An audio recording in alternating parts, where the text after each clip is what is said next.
body that you located, can you describe what you saw? Yes, as I was walking the dog, I saw an individual. I wasn't even sure that it was a body at first. As I got closer, I realized that it was a person. And as I approached to see if that person was in need of assistance, then I realized that that person was in a very bad situation and decided that I needed to go for help. Okay, and when you say the person was in a very bad situation, could you describe just in general terms what you saw? Yes, I approached and the individual was laying on the sidewalk with their back towards me in somewhat of a fetal position, so I could not see man or woman, any specific detail. As I got closer, I noticed that the person was barefoot, which was obviously of concern considering the time of day and the temperature. And as I inspected the scene, I could see that the individual appeared to be deceased because of the bluish color of the exposed skin that I could see. And what time of day approximately did you make these observations? This was at approximately 6:20, 6:30 a.m. Okay. And once you saw what you saw, did you do anything at that point? Yes. In order to try to make certain, I saw an exposed area of skin and I touched it to see if the person would react. And I noticed the individual was very cold to touch. So I returned back to my home and asked my wife to call 911, and then we together returned back to the individual. Okay, thank you, sir. Nothing further. Good afternoon, sir. Good afternoon. Now, you stated that you were walking your dog and you located a body, correct? Correct. Okay. How far away were you when you first saw this object? I would say 40 to 50 yards. 40 to 50 yards? Okay. And were you walking in that particular location anyway, or you walked in that area to get a closer view of what you saw? No, the way the buildings are configured, that building was facing directly across from my unit, so as I exited my property with the dog into the courtyard where we would normally walk the dog, a grassy area, that's when I saw the individual lying on the sidewalk directly across from my home. Okay. And approximately how far away were you when you noticed that it was actually an individual? Probably 20 yards. 20 yards? Okay. And you said it was approximately 6:20, 6:30 in the a.m.? It was, yes. Okay. It was still dark out. It was still dark out? Okay. Was the area well lit where the body was? Yes. Okay.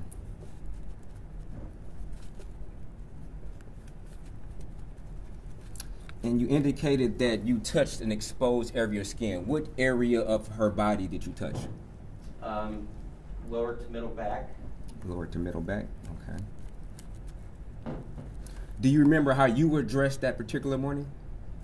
I don't remember exactly, but I believe I was wearing very casual sweatpants and a jacket. And jacket, okay. You know approximately the temperature on that particular day? I would say that it was probably in the 40s. In the 40s? Okay. Did you happen to get any blood on your clothing or on your hands when you touched this, when you touched her? I did not. Okay. Would you say the blood was dry? Was it wet from your observation? The blood that was on the individual's skin and clothing was dryish. It appeared, it was not clear to me immediately that it was blood. Okay. Now, when you went home, did you check your clothes to verify whether or not you had any blood on your clothes, or are you just assuming?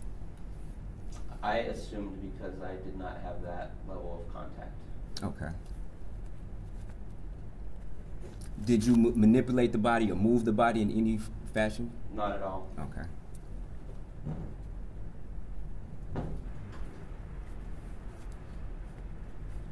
And you stated that you went for help to your wife? Yes, I returned across the courtyard to my home, returned the dog inside, called out for my wife to call 911, and she came down and we went back over together. Okay. Would it be a fair assumption that you didn't have your phone on you at that time? At that time, I did not. Okay.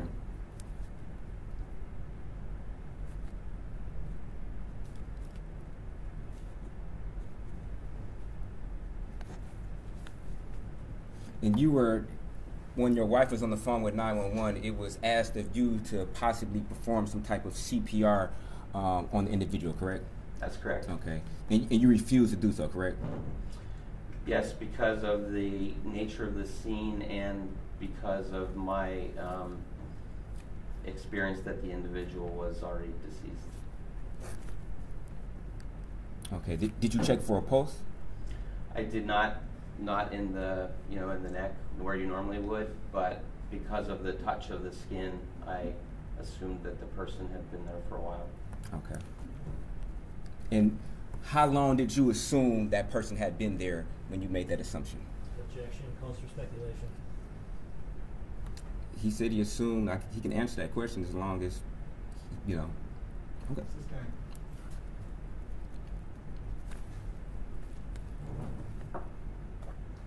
Thank you. No further questions. Can you redirect? No, Your Honor. Thank you. Thank you, sir. You may start now. At this time, the people call Sergeant Darren Zhao, and for the record, that is spelled Darren D-A-R-O-N, last name Z-H-O-U.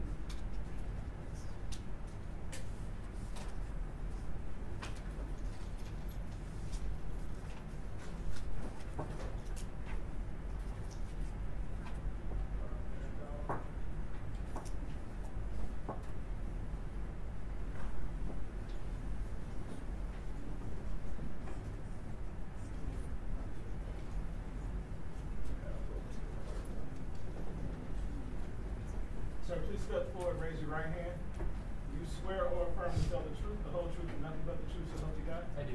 Thank you, sir. Please have a seat in this box next to me. That microphone is to your left on the long stick there. You can place that in your lap and talk directly next to that for us. All right, with it. You may begin when you're ready. Thank you, Your Honor. Sir, could you please state your name for the record? Sergeant Darren Zhao. And what do you do for a living? I'm a sergeant with the Detroit Police Department. And what is your role with the Detroit Police Department?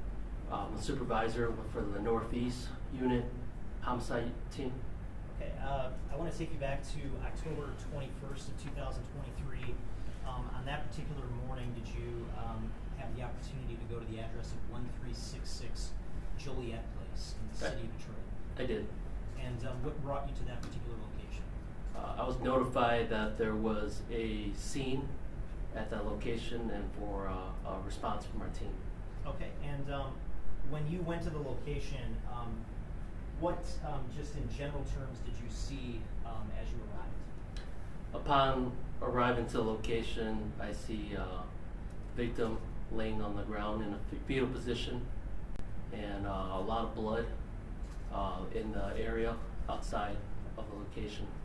Okay, and when you say outside of the location, can you, is there a particular building that was near where the victim was situated? Yes, the victim was situated outside of 1368 Joliet Place, pretty much right outside the door to the entrance of the location. Okay, and can you describe what that building is like in general? It's a two-story condominium building. Each unit are pretty much attached to each residence. Okay, and approximately how many units are in that particular building? If I were to guess, probably 7 or 8. Okay, so multiple units. Yeah, is that multiple, correct? yes. Okay. And when you observed the victim's body outside of the 1368 location, did you observe anything else that caught your attention at that point? Yes, there was a blood trail from the victim leading to the address of 1366 Joliet Place. Okay, and is that in the same building or a different building? It's in the same building. Okay, and at some point, did you enter the 1366 unit in that building? I did. And what was the door like when you made entry? Did you have to force your way in? No, I didn't have to force my way in. Door was already open. Okay, and when you went inside, what did you see? Upon walking inside, I observed a lot of blood in the inside of the residence. Okay. I'm holding what's been marked as people's proposed exhibits 1 through 9. Your Honor, may I approach the witness? You may. Your Honor, I have a set of copies for the court. Thank you. I can publish them.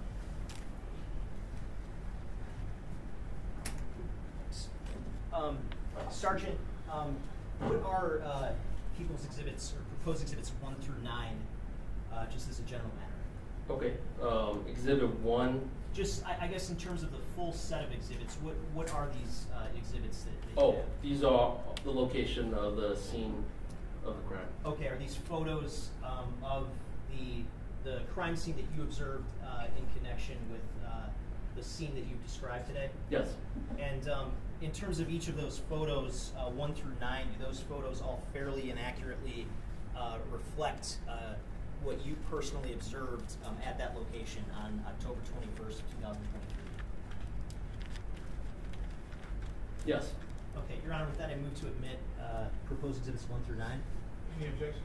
The only objection I would have is whether or not he can, I guess, testify to when these pictures were taken. You doesn't have to testify as to when they were taken. This is a fair and accurate representation as to what the scene looked like when you got there. Pardon? Admitted. Okay, thank you, Your Honor. And if you could just walk through for the court, in terms of Exhibit 1, what does Exhibit 1 show? Exhibit 1 shows apartment 1368 where the body of the victim was found. Okay, and does that reflect the location where you observed the body when you first arrived at the scene? Yes. Okay, how about Exhibit 2? What does that show? Exhibit 2 shows the unit 1366 Joliet Place where that blood trail from the victim leading up to that unit. Okay, now if you're looking at the building, where is the unit where the body was found relative to the 1366 unit? If you're standing in front of the building, where are they relative to one another? So if you're standing in front of 1366 Joliet Place, the body is to the left of this residence. Okay, but these units, is it fair to say they're all in the same row, essentially? Yes. Okay. How about Exhibit 3? What does that show? Exhibit 3 shows the door entry to the location, the front entry doorway. Okay, and did anything strike you, I guess, as you went into the door? Did you observe anything that caught your attention? Yes, there's a lot of blood in the doorway leading up to the interior of the residence. Okay, and Exhibit 4, does that just show a sort of a close-up of some of that blood in that particular area when you Yes. first come into the residence? Yes, a lot of blood next to the hallway leading into the living room of this location. Okay, how about Exhibit 5? What does that show? Exhibit 5 is kind of like the dining area. Once you make entry to the location, it's to the left. Is it upon immediate to the entry. left, or is there some distance you have to walk to get to Immediate to the left. Okay. And was there anything, I guess, that caught your attention in the dining room? Yes, that basket that's on top of the dining room table, it's been disturbed and there's some fruits that's laying on the floor. Okay. And how about Exhibit 6? What does that show? Exhibit 6 shows the living room of this location where there's more blood from the scene. Okay. And other than the blood concentrated in the area when you first go into the residence and the blood in the living room, was there any other location in the residence where you observed any blood? Besides the interior, walking in the location, the hallway to that living room, that's pretty much where the blood stains were concentrated. Okay, and Exhibit 7, what does that show us? Exhibit 7 is overlooking the couch area where there are some fruits that seems to be disturbed laying on the ground, more blood, flip-flops, and a blanket and pillow that's also soiled in blood. Okay, and how about Exhibit 8, what does that show? Exhibit 8 shows a cell phone that overlook on the couch, flip-flops, and some fruits laying on the ground as well. Okay, now with regard to that particular cell phone, did you do anything with that cell phone? Yes, What did you do with it? that cell phone was recovered and placed on evidence. Okay, do you recall whether there was a particular evidence tag associated with the phone once it was placed on evidence? Yes. And what was that tag number? I can't recall the tag number, but Would it help to refresh your recollection if you looked at your report? yes. And did you draft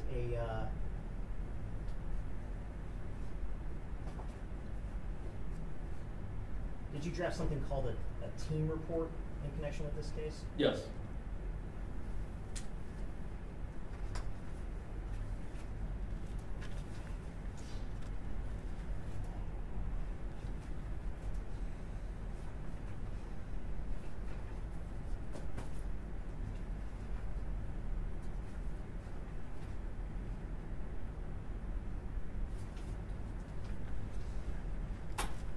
When evidence is collected and assigned an evidence tag, is there something in the is there a way to, I guess, account for that in a particular system with the Detroit Police Department? Yes. And is there a report that can be generated to show a list of items that are on evidence? Yes. Okay, and if you had a chance to take a look at that particular list, would that refresh your recollection as to the evidence tag associated with the phone that you recovered? Yes. Okay. If I could just have 1 second, Your Honor.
And Your Honor, may I approach the witness? You may.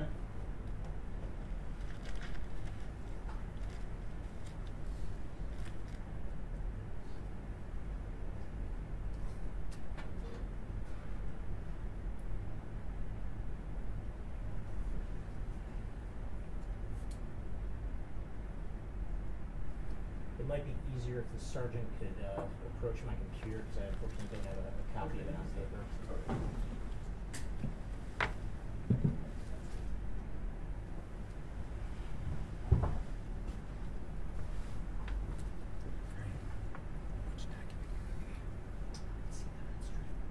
Which one? Two?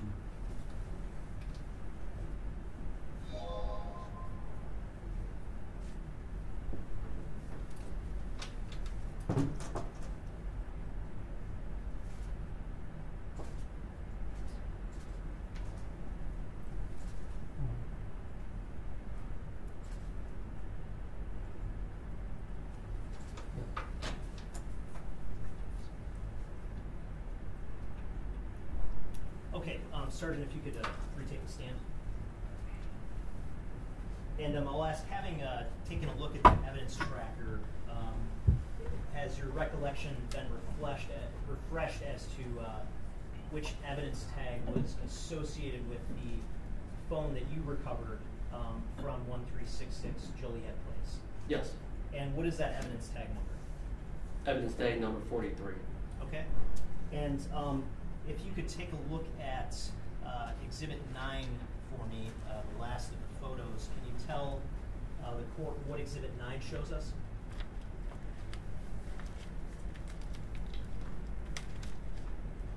Yes, Exhibit 9 is a Michigan driver license belonging to Samantha Heather Woll. Okay, and where did you find that particular license?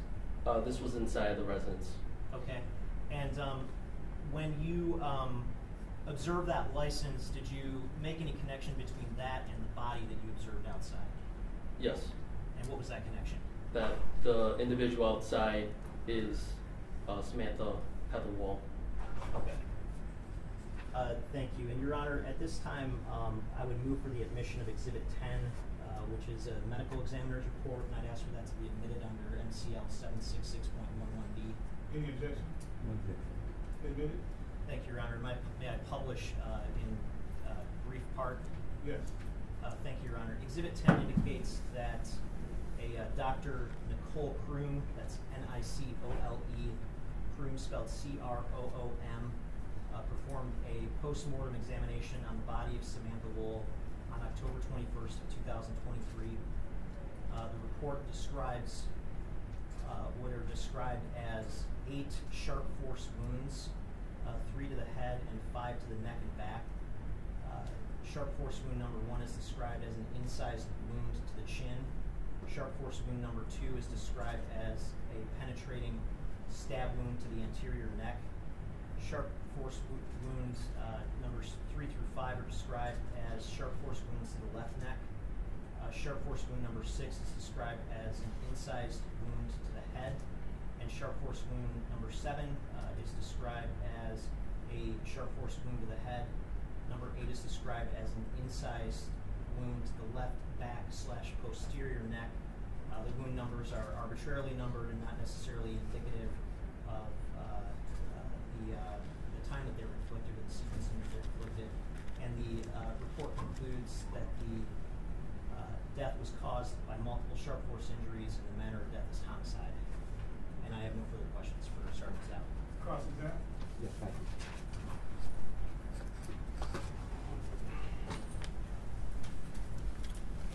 Good afternoon, Sergeant. Good afternoon. Now, you indicated on direct that you were familiar with the scene and were able to identify certain photographs from this particular scene, correct? Correct. You also stated that the pictures that you were shown was the only areas in this apartment where blood was located, correct? As far as the living room and that hallway leading out to the doors, a blood trail, correct? The photo shows a lot of blood inside the interior, yes. Okay. And as far as your memory, the photographs that were shown of you were the only areas where blood was located inside of this apartment, correct? There was a lot of blood in this apartment. I can't Okay. absolutely answer your question on where specific blood droplets are Okay. specific areas in this interior. But you did testify during direct that your words pretty much this is where the areas where the blood was located, correct? Yes. Okay. As a point of clarification, sir, are you an evidence taker? No. Is it your job to look for where blood may be throughout the residence? No. Okay. Just check. Did you notice any blood on the steps going downstairs? Yes. Okay. And it was a trail of blood going downstairs. That'd be a fair statement, correct? Going to the basement, correct? There are droplets of blood also on the stairwell as well. Okay, and that's leading to the basement, correct? Yes. Okay. And that was not illustrated in the pictures and the exhibits you have, correct? I could look over the pictures again and make sure, but Yes, please.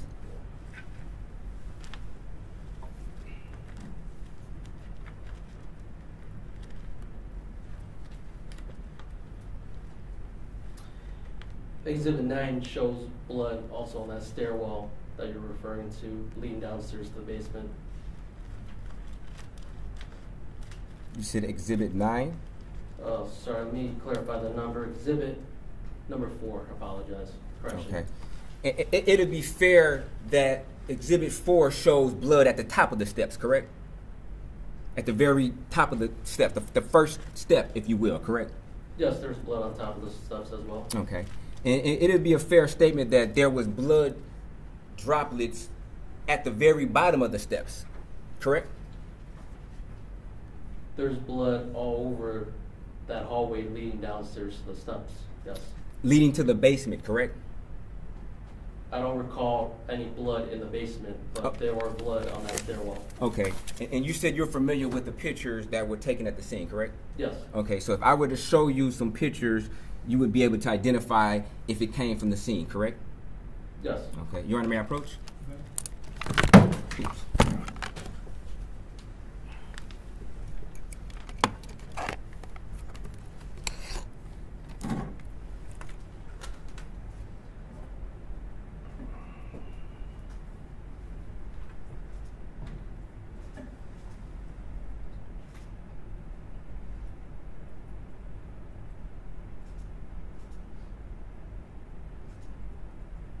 Yes. And just for clarification, Sergeant, you're answering yes to as there was blood drops on the steps leading to the basement as much as even the bottom step, correct? Yes. Okay.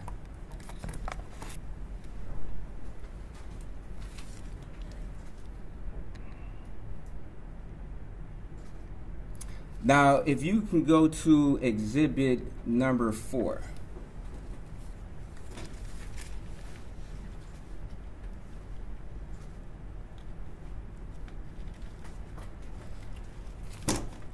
In the blood stain at exhibit number 4, you would agree that there's a high concentration of blood. Matter of fact, the highest concentration of blood seems to be in this particular area, correct?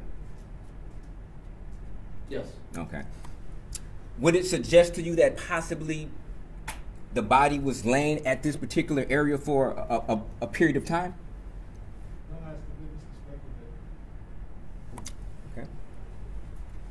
But you would agree that there's a high concentration of blood, correct? There's a lot of blood in that area, yes. Okay. At this same exhibit, where the puddle of blood is, in the bottom right corner, there's somewhat of an outline. Does that appear to be a footprint in the blood to you? I'm not sure which area you're referring to. It's in the bottom corner, it's the bottom square, as far as the tile. The right bottom tile, it's halfway between that tile and the tile to the left. So it's sharing both tiles. Yes. Okay. You would agree that appears to be a footprint, correct? It's hard to say, but yes, I can make out a Okay. footprint from there. And you would agree that the footprint is leading towards the back of the house away from the front door, correct? Yes. Okay.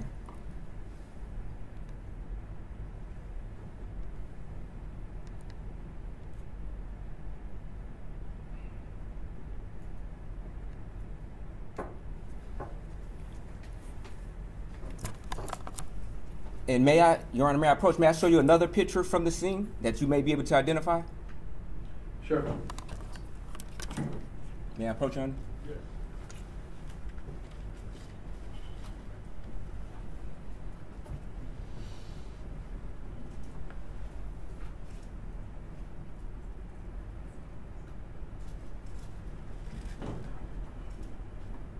Now, Sergeant, after seeing this picture, you would agree that that appears to be a footprint, another footprint, correct?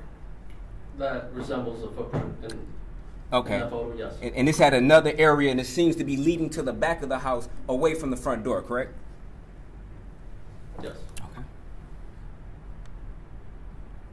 Thank you. No further questions. Can you redirect?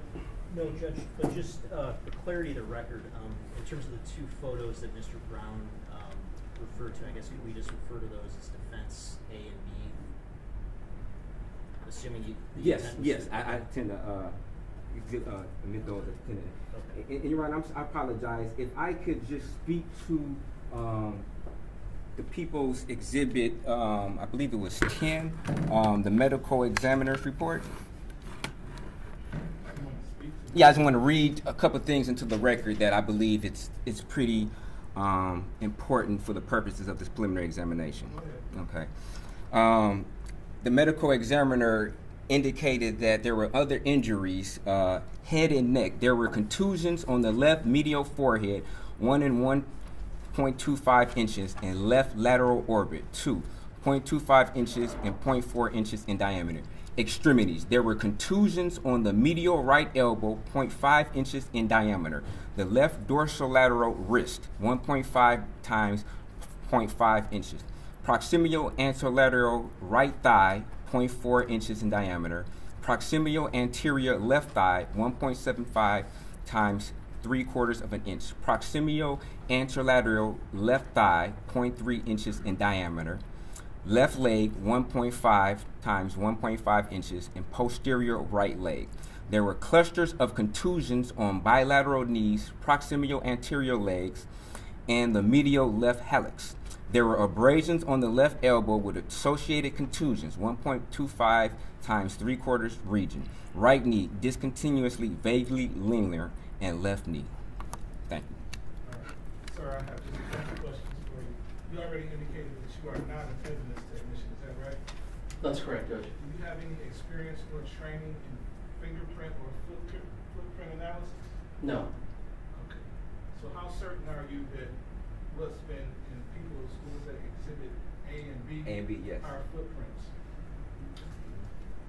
Say I'm fairly certain it resembles a footprint. Okay.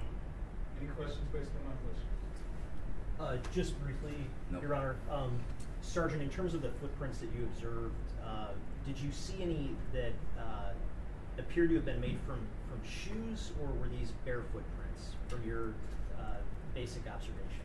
The one that was shown to me by defense. That, and I guess in general, anything that you observed at the scene as it relates to footprints. So the footprints that I was shown today looked like they were bare footprints. Okay. Do you recall seeing any footprints that appeared to be from a shoe? I don't recall at this time. Okay, thank you. Thank you, sir. You may step. Thank you, Judge. Next witness, please. Thank you, Your Honor. At this time, the people call Trooper Alex Martinez. For the record, Alex, common spelling, A-L-E-X, and Martinez, also common spelling.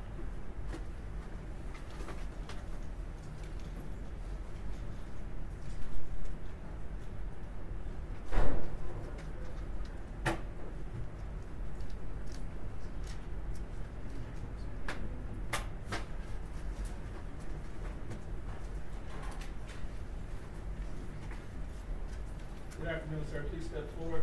Good afternoon. Please raise your right hand. Swear or affirm to tell the truth, the whole truth, and nothing but the truth, so help you God. Yes, I do. Thank you, sir. Please have a seat in the witness box next to me. Speaking to that long microphone that's to your left, place that in your lap. Yes, sir.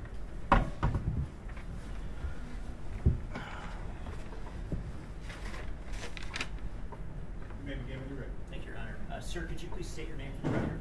Yes, Alexander Martinez. And what do you do for a living? I'm employed by the Michigan State Police.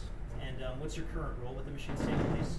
I'm a detective trooper assigned to the Homicide Task Force. And what is the Homicide Task Force?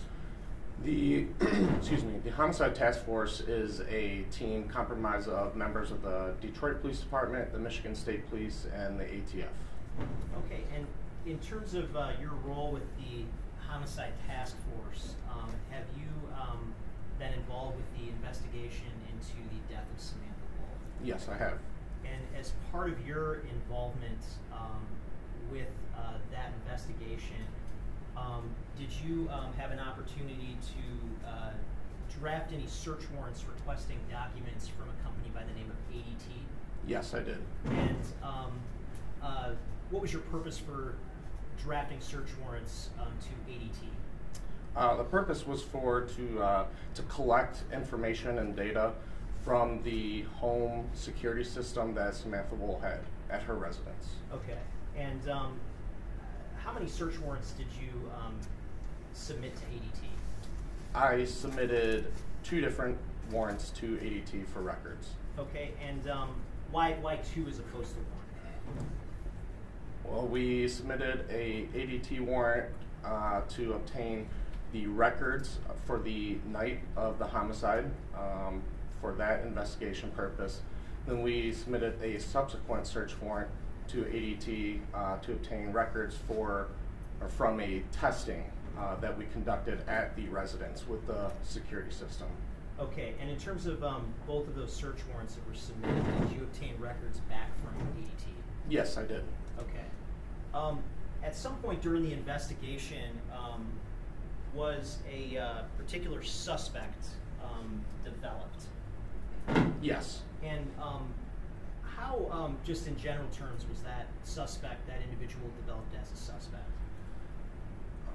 It was developed through CCTV footage from the Chrysler Elementary School on Lafayette, just east of Brevard, as well as the correlation of cell phone records that were developed throughout the investigation. Okay, and as a result of that suspect being developed, were you part of any efforts to take that suspect into custody at some point? Yes, I was. And when was that suspect first taken into custody? That would be November 30th. Okay, and what was your role in connection with taking that suspect into custody? I was assisting in a mobile surveillance operation of the suspect for this investigation. We started our surveillance in the area of Utica and 13 Mile Road and Roseville. We conducted mobile surveillance. Can you really testify to what he personally observed and what he personally did? Were you with him? Yes, this is what I observed and did. Okay. I was in my unmarked police vehicle participating in this surveillance operation in the area of 13 and Utica. We followed the suspect south on Utica near Castle. And was the suspect driving a particular vehicle? Yes, he's driving his 2007 Dodge Charger, which is registered in his name. Okay, and at some point was that particular suspect stopped and taken into custody? Yes. And did you observe that yourself? Yes, I did. Okay, and do you happen to see that particular suspect that was taken into custody on November 30th in the courtroom today? Yes, I And did. for the record, could you point to that suspect and describe what that individual was wearing? Yes, to my right, wearing a green shirt with a white undershirt underneath and a blue mask. Your Honor, if the record could reflect that the witness has identified the defendant. So no. And on that particular day, on November 30th, in connection with the arrest of the defendant, did you do anything else relevant when it comes to your investigation, your role in this investigation? Yes, I did. And what did you do after the defendant was taken into custody? I authored a search warrant for his vehicle and ultimately obtained a signed search warrant to search the vehicle, and I seized an Apple iPhone in a red case. Okay, and where did you seize that the Apple iPhone in the red case? Where did you seize that from? From that 2007 Dodge Charger. Okay, do you recall where it was situated in the vehicle? Yes, it was on the driver's seat. Okay, and when you seized that phone, what did you do with it? I transported that to the Detroit Public Safety Headquarters, placed it on evidence, and it was evidence item 155. Okay, thank you. Okay, thank you. Nothing further. Cross-examine. Good afternoon, Trooper. Good afternoon. A couple of brief questions. Now, you stated that you was a part of the surveillance and you seized a phone from my client, correct? Yes. Okay. At that particular time, you didn't have a warrant to seize that phone, correct? I seized the phone after obtaining the warrant. Okay. You just testified that he left the phone on the driver's seat, correct? It was left there, and I didn't touch it until I had a warrant. Okay. Isn't it true that you ordered my client to leave that phone on the seat? I never spoke with your client at the traffic stop, no. So it wasn't you who put him into arrest, correct? Under arrest, correct? I'm sorry? It wasn't you who put him under arrest, correct? I did not place him under arrest, no. Okay. Thank you. No further questions. Let me redirect. No, Your Honor, thank you. Thank you, sir. You may step. Thank you very much.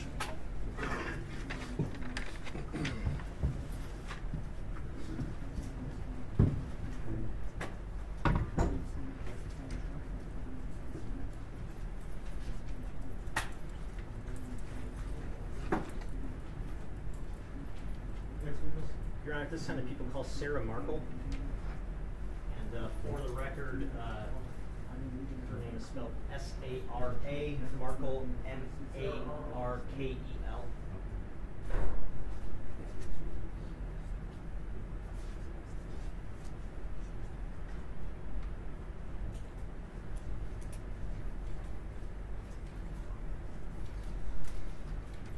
Ms. Markle, please raise your right hand. You swear or affirm to tell the truth, the whole truth, and nothing but the truth to help you God? Yes, sir. Thank you. Please have a seat. The witness box next to me. Use the tall microphone to your left and actually place that in your lap to speak directly into that voice, okay? Give me ready. Thank you, Your Honor. Could you please state your name for the record? Yes, my name is Sarah Markle. And what do you do for a living? I am a detective with the Detroit Police Department assigned to our homicide unit. My job at the homicide unit is to do phone extractions. And just for the record, briefly, can you explain what a phone extraction is? Yeah, phone extraction is when I have the actual device, the cell phone at my desk, I use software to make a copy of the contents within the phone. Okay, and as it relates to the investigation into the death of Samantha Woll, did you perform some phone extractions? I did. And was one of those phones a iPhone that was placed on evidence tag 43? Yes. Okay, and I'm holding what's been marked as People's Proposed Exhibits 11, 12, and 13. Your Honor, may I approach? You may.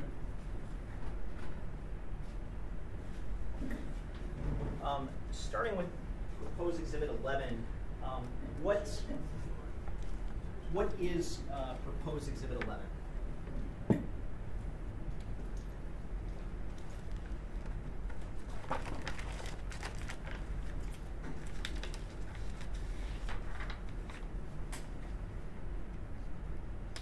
$11 is the first 2 pages of the extraction report from an iPhone SE. Okay, and is there any way from that particular exhibit that identifies the user of that particular iPhone by like an account name, for instance? There is an Apple ID account associated with the phone. And what is that Apple ID? sam.woll@gmail.com. Okay, now, in terms of this particular report, Exhibit 11, how can you explain just briefly for the record, how is that report, how does that report come into existence? The Cellbrite report? Yes. So when I do the extraction, it makes that copy of the whole phone, all of the contents within the phone. From there, I provide a copy to the officer in charge and put a copy in evidence. These pages here are portions of that report of the whole phone extraction because they are very large in size, because we just have a lot on our phones. So it would be impractical to try to print an entire phone extraction, so these are just portions of. Okay, and if you were to go back into the full extraction from this particular phone and attempt to generate a report today of just the phone's basic device information, would that have substantially similar appearance to that document that you're holding that's marked as People's Proposed Exhibit 11? Yes, I could recreate these first 2 pages from the copy that I have on evidence. I could make these 2 copies, print them off again if I needed to. Okay, Your Honor, with that, I move to admit People's Proposed Exhibit 11. Any objection? No objection. Admitted. Okay, and how about Proposed Exhibit 12? What is Proposed Exhibit 12?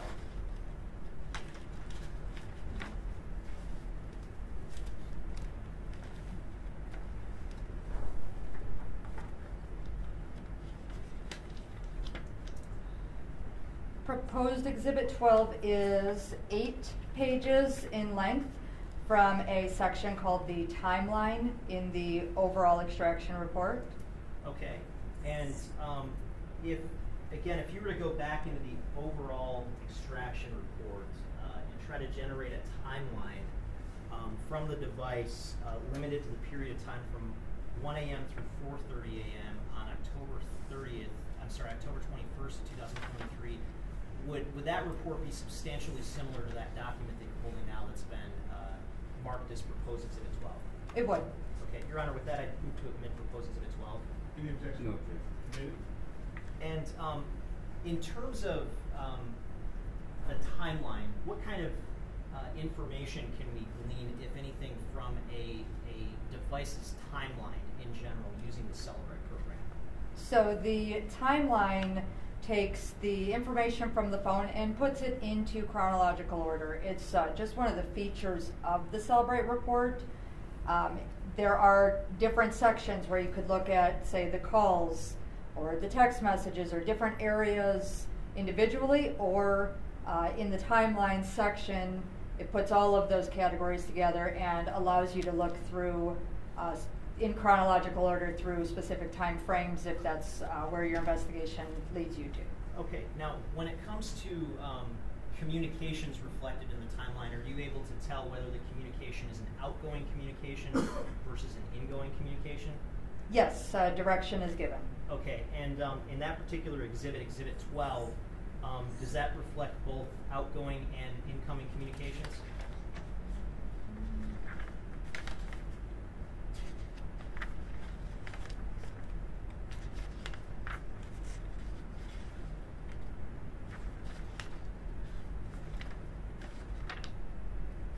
So on these pages, there's one outgoing.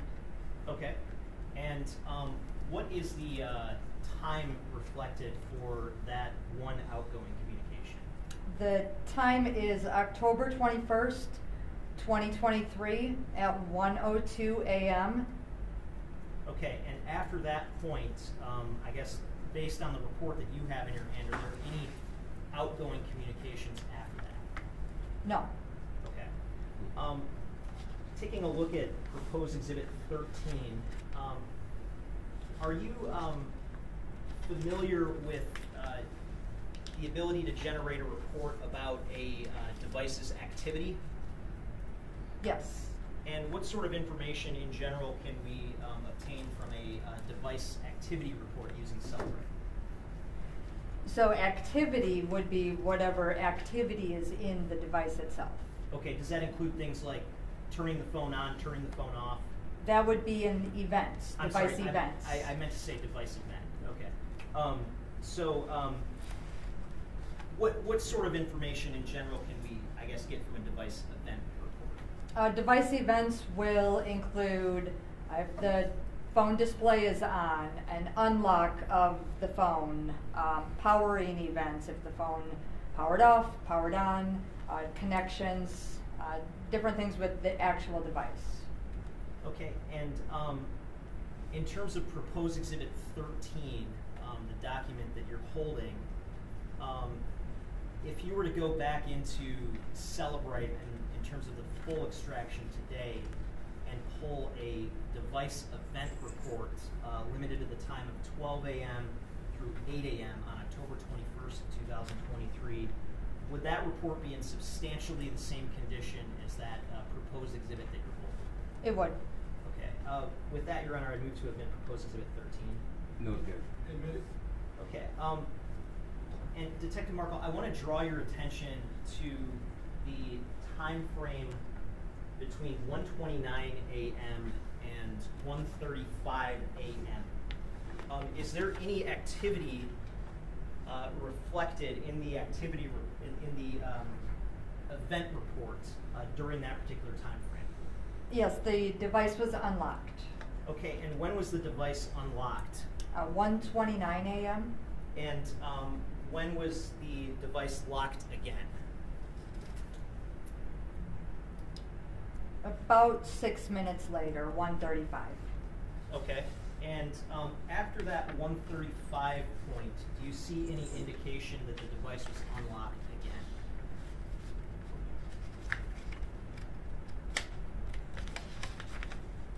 No. Okay, now in your training and experience in terms of analyzing phone extractions,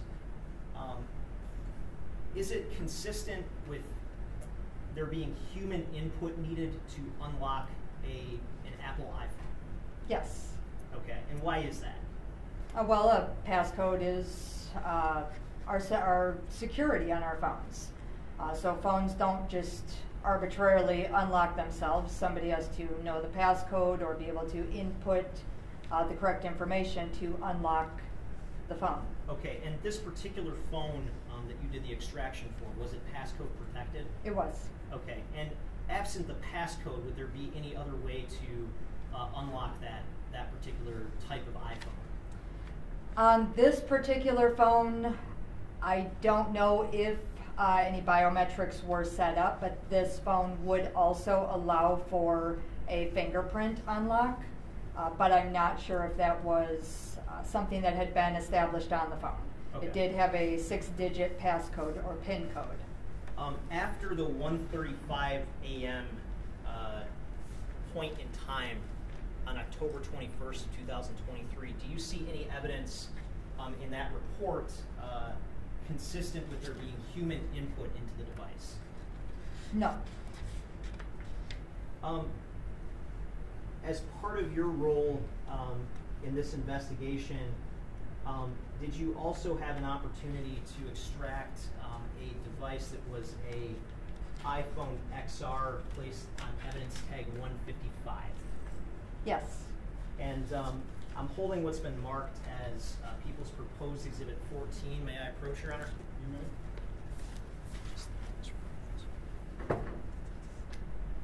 may. Is People's Proposed Exhibit 14, again, just a preliminary report, the first couple pages, if you will, of the full report associated with that particular phone? It is. Okay, and again, if you were to go back into the full report today and try to generate just the first couple of pages, would it be substantially similar to that document that you're holding that's been marked as People's Proposed Exhibit 14? Yes, it would. Your Honor, I move to admit Proposed Exhibit 14. I can't hear you. Oh, sorry, no objection. Admit it. Okay, and is there any kind of username or account information reflected for this phone in Exhibit 14? Yes, there is an Apple ID. Okay, and what is the Apple ID? MicJack, it's MICJACK 5 at iCloud.com.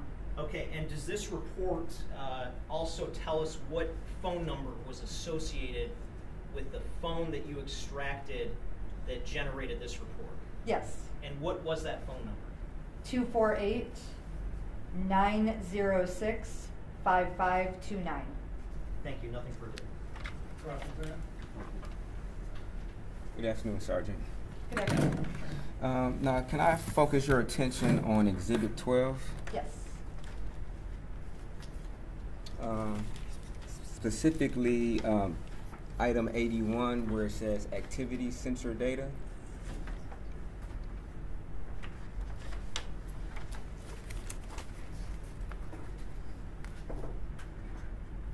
Yes. Now, what does that mean to you when you see that particular? So the activity sensors would be activity that, so if our phone is moving, if we're counting steps, the activity sensor could also log if we're wearing some type of wearable technology, like I wear a watch. Okay. So it would be something Either the phone is collecting the activity or it is synced to a device that is collecting activity. Okay. And your analysis of this phone, were you under any type of knowledge that there was a wearable device that was synced to this particular device? I asked about any wearable devices. I was told there were none. Okay. And you would agree that this activity sensor data is at 4 a.m. on October 21st, correct? Yes. Okay. So from your knowledge, that'll indicate that there was some movement of the phone at approximately 4 a.m., correct? No. You said, so let me back up. So I'm clear. You said activity sensor data would indicate that there was possibly counting steps or some type of activity, correct? So the activity sensor is constantly collecting that. Now in this line, there is no activity detected, but our phones will continue to collect. If we have that feature turned on, it will continue to collect that activity. The number would just be reported as 0. Okay. Fair enough. Now, if I can divert your attention to exhibit number 13.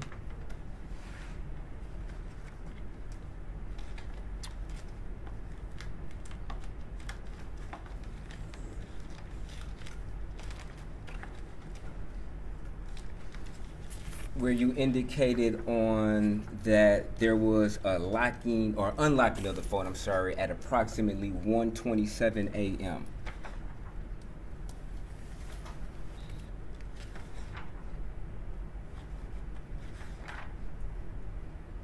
Yes. Okay. Now, if I may ask you, do you know what type of passcode was on this particular device that would have unlocked it? Was it a face? Was it a passcode? So there was a 6-digit passcode. Okay. On this particular type of phone, the iPhone SE, there is not the capability for facial recognition, so it can't have facial recognition. Okay. It can have a fingerprint, but I'm not sure if a fingerprint was set up on the phone. Okay. And would you be able to come to that conclusion by analyzing the phone, whether or not a fingerprint had been set up? I would have to go back into the device to check and see if there was anything set up. I could possibly Okay. find that information, but I don't know offhand. Okay, so that's something that you haven't tried to do already when you did your first analysis, correct? No. Okay. Now, looking at Exhibit 13, what line is it that illustrates that there was a locking of the phone subsequent of there being an unlock of the phone?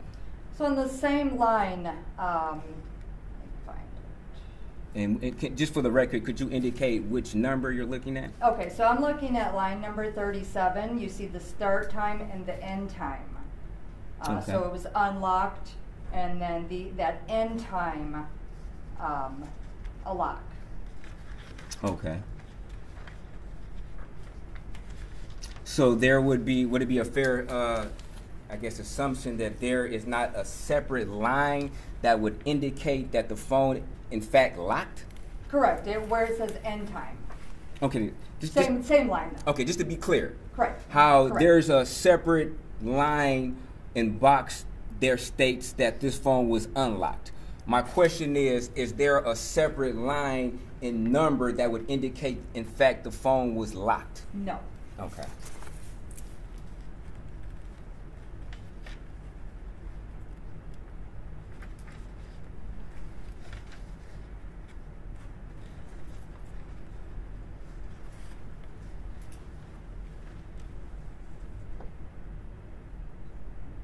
Now, do you know if this phone would have, looking at line 40 where it says Wi-Fi stayed connected, it states that this phone was connected at approximately 1:38 on October the 21st. Do you know if this particular phone would automatically connect to a Wi-Fi, or you would have to actually manually push a button in order for it to connect? I could tell you what typically would happen, but I can't tell you. Okay. You couldn't tell you couldn't tell us what happened in this particular case. Right. Okay. Could you tell us which Wi-Fi this phone connected to at that time? Not from this information, just that there was a connection. Okay.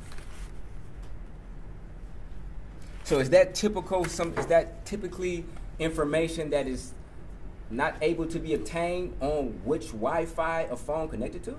Well, no, you could look in the Wi-Fi connection section in the extraction. It's just not in this particular printout where this is device events.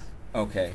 And did you do that analysis on Wi-Fi connections on the phone?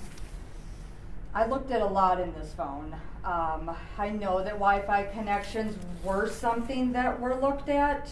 I couldn't tell you the exact information at this point, though. Okay. But it would be fair that it seems that this phone connected to the Wi-Fi after what you indicate the phone being locked, correct? Correct. Okay. Now, what does display on, off, or display on mean? So that's just the, when your phone lights up. So it could be a notification. When I get notifications, my screen lights up. That's the display lighting up or turning on or display on. Okay, so let's go to item 44 at 4:17 approximately on October 21st. It says display on. Are you able to tell us why, in fact, the display came on at that particular time? No. Okay. Are you able to tell us why it came on line 43 at 3:48 a.m.? No. Okay. So, in other words, out of all of these, and it's several, you would agree that after 1:38, there's approximately 1, 2, 3, 4, 5 displays on from the time of 1:38 until approximately 4:41 in the a.m., correct? Correct. Okay. And you're not able to tell us why this phone display actually came on at those times, correct? Correct. Not in the device events. Okay, so you don't know whether or not if somebody manually tried to cut the phone on or not, correct? Or tried to access the phone. But that would make the phone come on, correct? Display Well, that come on. would be, yes, that could, if I'm understanding you correctly, like if somebody were to try to tap on the phone Yes. to unlock it, Yes. that would make the display come on. Okay.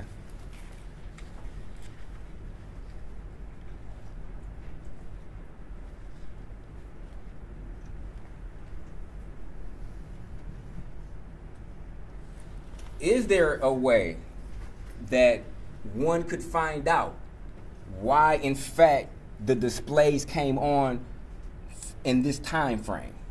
That would be something possibly in notifications or other activity on the phone.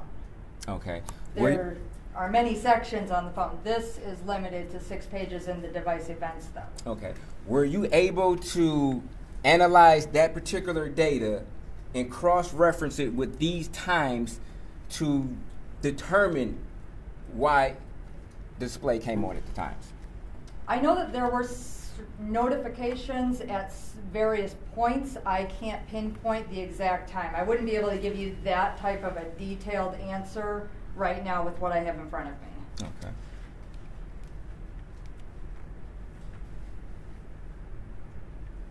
And just one last question, going back to Exhibit 12, under 83 where it states locations, would it be fair to say that that's just the phone, or the, I guess, lack of a better term, the server trying to check and verify the location of the phone?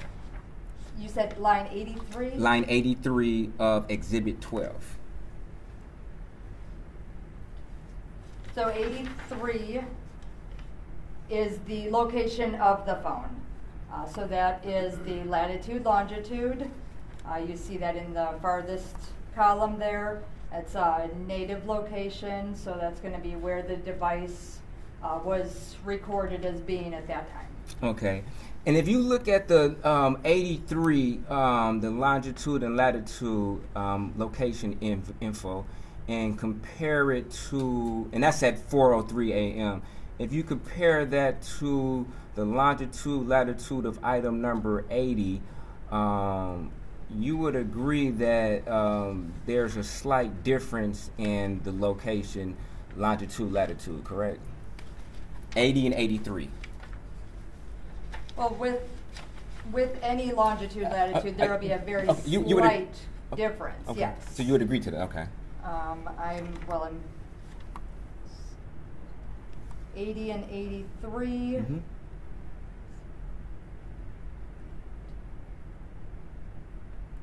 A very, very minute. We're talking about the Okay. Okay, thank you. 6th decimal point over. Okay, so you would agree there's a difference though, correct? Yes. Okay. And you would also agree that there is a difference between line 79 and line 80. And line 79 being at 352 compared to line 80 at 358. You would also agree that's a difference, correct?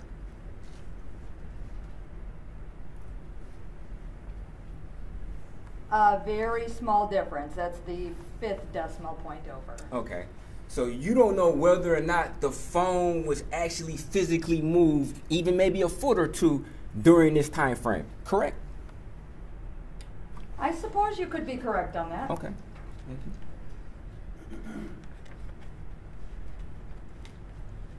And you would also agree that line 74, line 75, line 76 all have a different variable as far as their longitude and latitude, correct?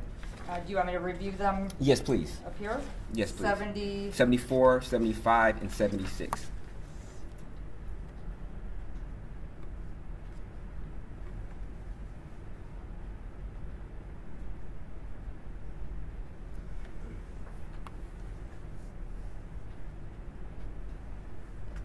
Same thing, yes. Okay.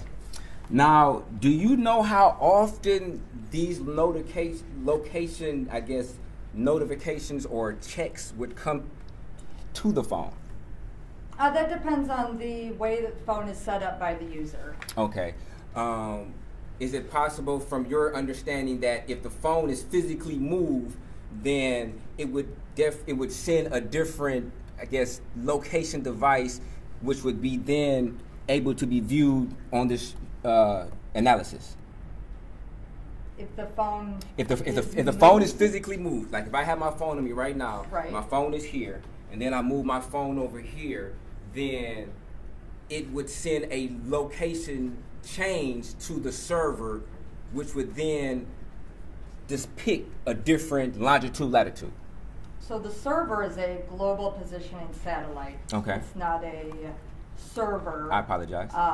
And you're talking about feet, so there could be a 10,000th of a degree difference, Okay. sure, or it could be the same. I mean, we're talking about Okay, fair. inches or feet. Okay, fair enough. Do you know whether or not this particular phone had the location sharing on? I don't know if there was location sharing on. Okay.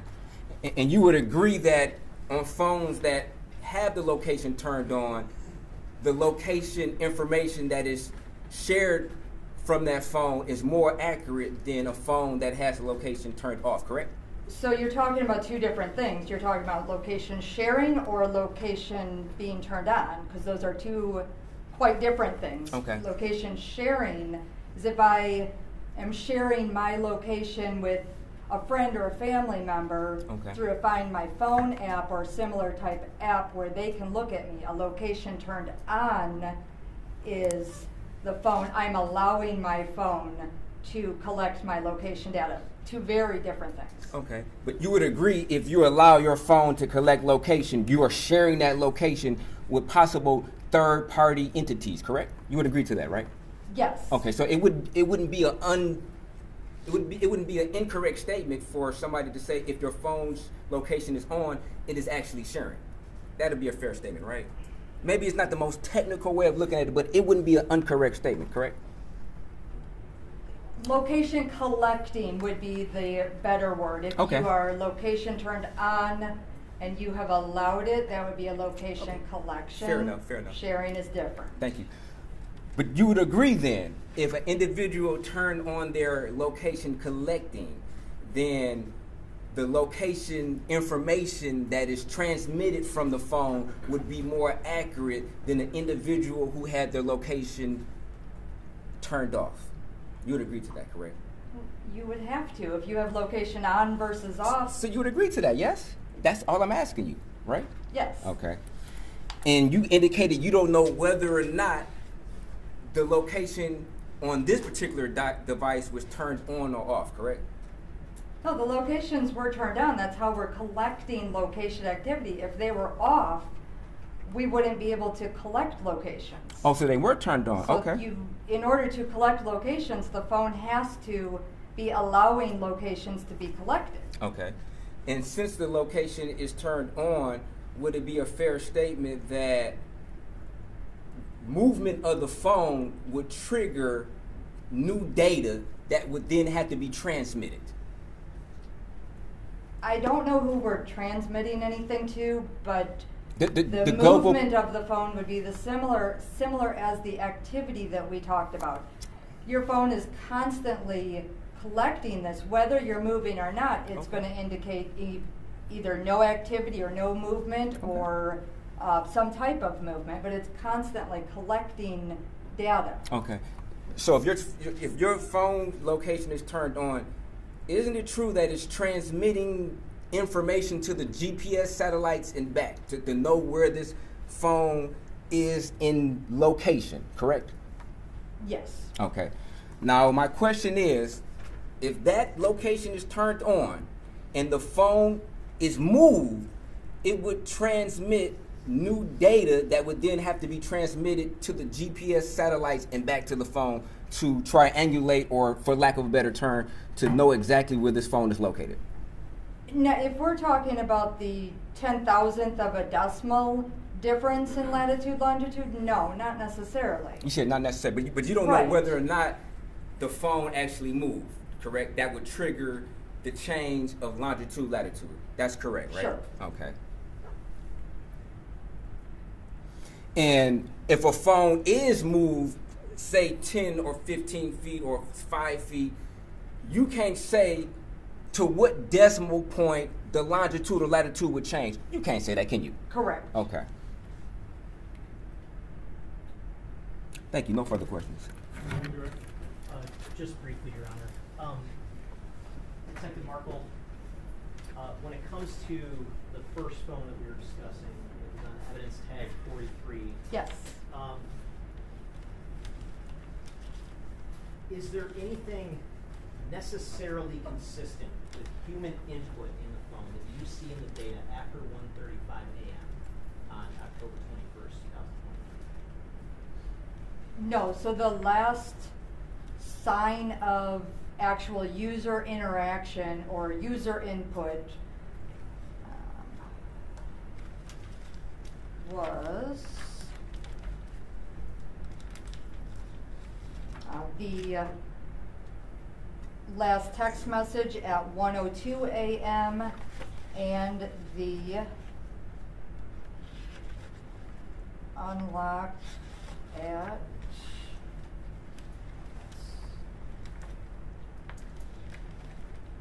I think it was at 1:29 a.m. Okay. And so in your experience, in terms of the other data you see after that 1:29 a.m. Time frame, is there anything that's necessarily consistent with active human input into the phone? No, our phones are always working. They're always on. They're always collecting information. So the last user interaction or user input was that device unlock. But your phone is still collecting data and still functioning and still working afterwards, as long as you have it powered on. Okay, thank you. Nothing further. Just briefly. Now you indicated from your opinion that the last interaction with the phone was approximately around 1:35, but you would admit that you can't say definitively that the times after that particular time when the display was on was not because there was interaction with the phone, correct? You The can't phone say- was not accessed, the data in the phone was not accessed. That's what I consider user interaction. Okay, that's not my question. My question is whether or not you cannot definitively say that after that 1:35 time that the phone wasn't attempted to be accessed, not unlocked, but accessed. True. Okay, thank you. No further questions. Thank you. You may step down. Madam Court Reporter, do you need to call for a break? Call someone to relieve you?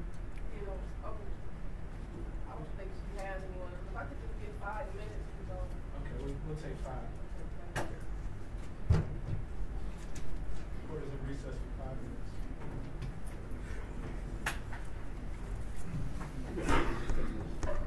How are we doing on witnesses? How many left? Your Honor, we are, just for confirmation, the next witness will be very, very brief. Then I'm gonna ask the OIC some questions, and then we have an FBI phone analyst. There's several witnesses who I think would be kind of right for stipulation if the defense is willing, because a lot of the remaining evidence is going to have to do with video extraction, so putting in a lot of video exhibits that underlie a compilation video. So unfortunately, it is going to be a little time consuming, but I have 2 witnesses that will be testifying to extensive video See extraction. what you guys can work out. Okay, thank you, Your Honor. Be back in 5. So basically, like, let's see.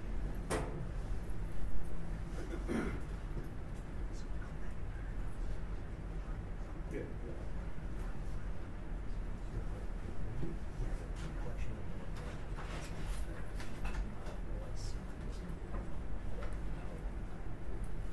search warrant execution, stuff.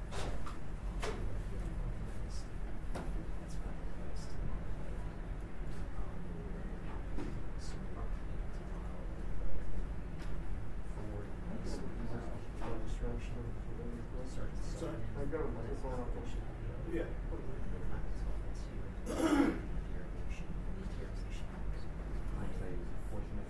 My claim is just that something that I provided that the court can do.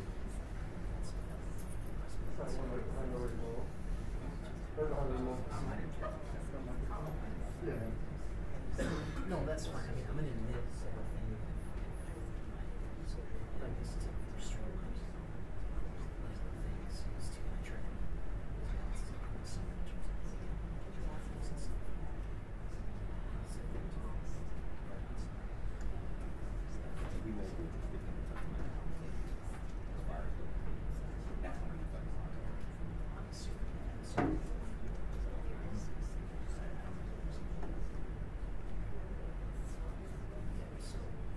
Yes, you if not, it's just gonna be kind of repetitive. Like, hey, I'm holding a disc. Did you extract video from this location? You know, it's like not really. Right.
Sir, our 5 minutes are up. Can you have the parties come back in?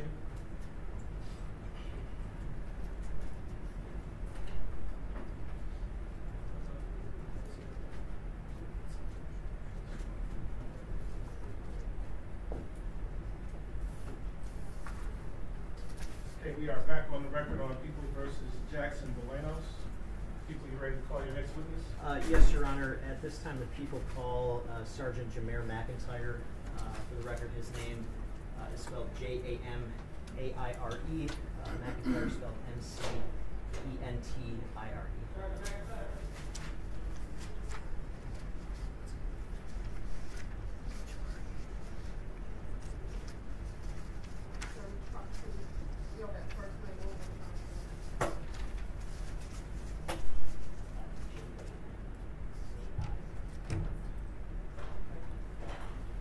Good afternoon, sir. Please raise your right hand. You swear or affirm to tell the truth, the whole truth, and nothing but the truth, so help you God? Yes, Your Honor. Thank you, sir. Please have a seat. Feel free to take that microphone to your left and place it on your lap. Yes, sir. Again, when you're ready. Thank you, Your Honor. Sir, could you please state your name for the record? Jameer McIntyre. And what do you do for a living, sir? I'm a policeman for the city of Detroit. And what is your current role? My current role is the squad leader for the homicide task force. And in connection with your role with the homicide task force, did you participate in the investigation into the death of Samantha Woll? Yes, sir. And as part of your role in the investigation, did you at some point go to the Wayne County Medical Examiner's office? Yes, sir. And what was your purpose of going to the Wayne County Medical Examiner's office? My purpose was to collect some evidence from Ms. Woll, which would have been her clothing, fingernail clippings, and her morgue blood. Okay, and when you say morgue blood, what do you mean by morgue blood? That's just a sample of the decedent that the examiners at the morgue take with a syringe, and they place it in a vial of blood, which is then transferred to the police department for later evidentiary use. Okay, and with regard to the blood sample that you collected, what, I guess, led you to believe it was blood associated with Samantha Woll specifically? Well, that's one of the requests that we make to the staff. Okay. And it's assigned to the person's medical examiner number that they're given. Okay, and was there a specific medical examiner number associated with the sample of blood that you connected as it relates to this case? Yes, if memory serves, Ms. Wall's ME number was 2312996. Okay, and when you collected that blood sample, what did you do with it? It was transported back to police headquarters and placed on evidence. Okay, and when it was placed on evidence, was there a specific evidence number associated with that blood sample? I believe I placed it on evidence as item number 48. Okay, thank you, sir. No further questions. Cross-examine? No questions. Thank you, sir. You may step down. Thank you.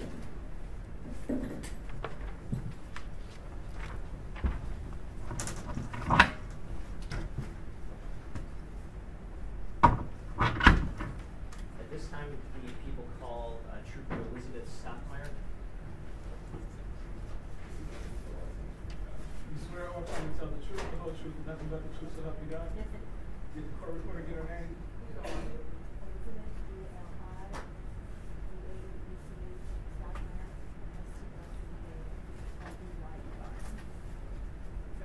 Please have a seat. The witness box next to me. Speaking to the microphone is to the stick on your left. Thank you. Place that in your lap and speak directly. You may begin when you're ready. Thank you, Your Honor.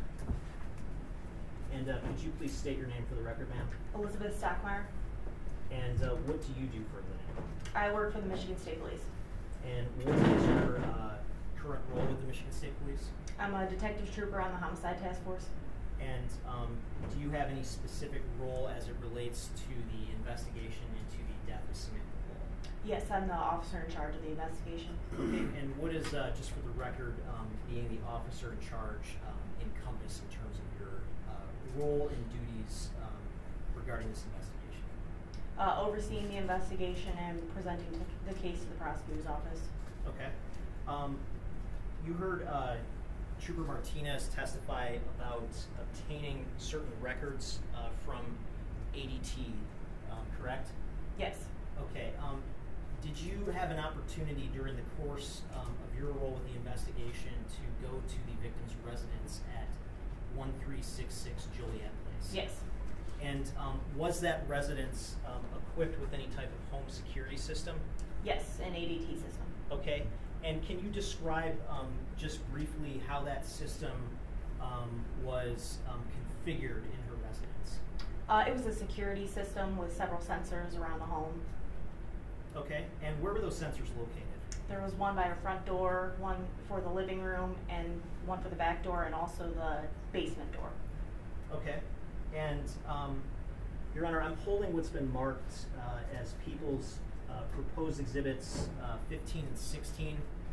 These are copied of certified business records obtained from ADT on the two search warrant returns that were described by Trooper Martinez. I'm asking for these documents to be admitted under Michigan Rule of Evidence 902, subsection 11, as certified records of regularly conducted activity. Any objection? No objection. Admitted? Thank you, Your Honor. May I publish? Yes.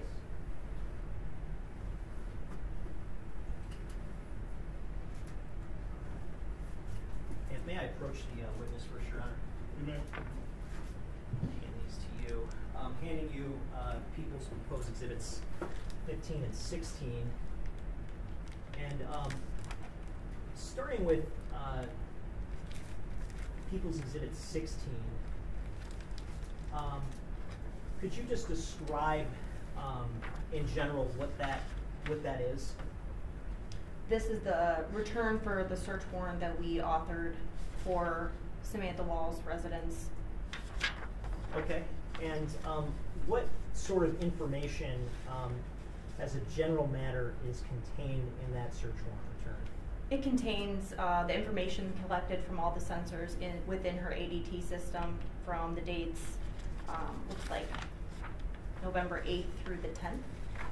Okay. And Your Honor, may I have permission to share my screen for this? Thank you. And Your Honor, I've just a brief objection. I'm not sure if this trooper has been established that has any personal knowledge of this particular ADT, whether or not she executed the search warrant and served the search warrant, or the return of this particular information was directed towards her, and she had an opportunity to review this information to authenticate its accuracy. Your Honor, the records have already been admitted under Michigan Rule of Evidence 902, subsection 11. Did she testify what she did with those records? To some extent, yes.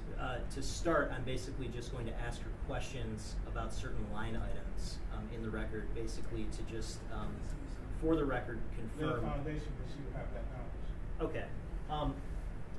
Trooper Stockmeyer, did these records that have been admitted as people's proposed exhibit 15 and 16, are you familiar with these records? Yes.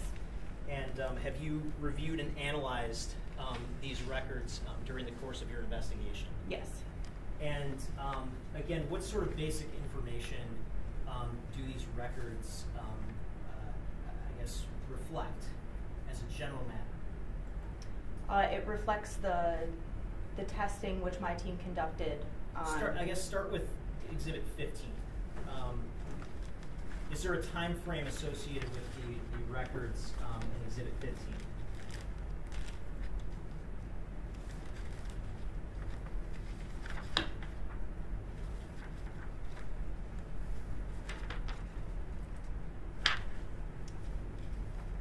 Yes, this would have included the time and date of the homicide. Okay, that would be October 21st, 2023. Correct. And when it comes to that date, do the records in Exhibit 15 give us information about certain activities associated with the ADT security system at Samantha Woll's home? Yes. And by way of example, does that include, for instance, whether the door was closed, the front door? Correct.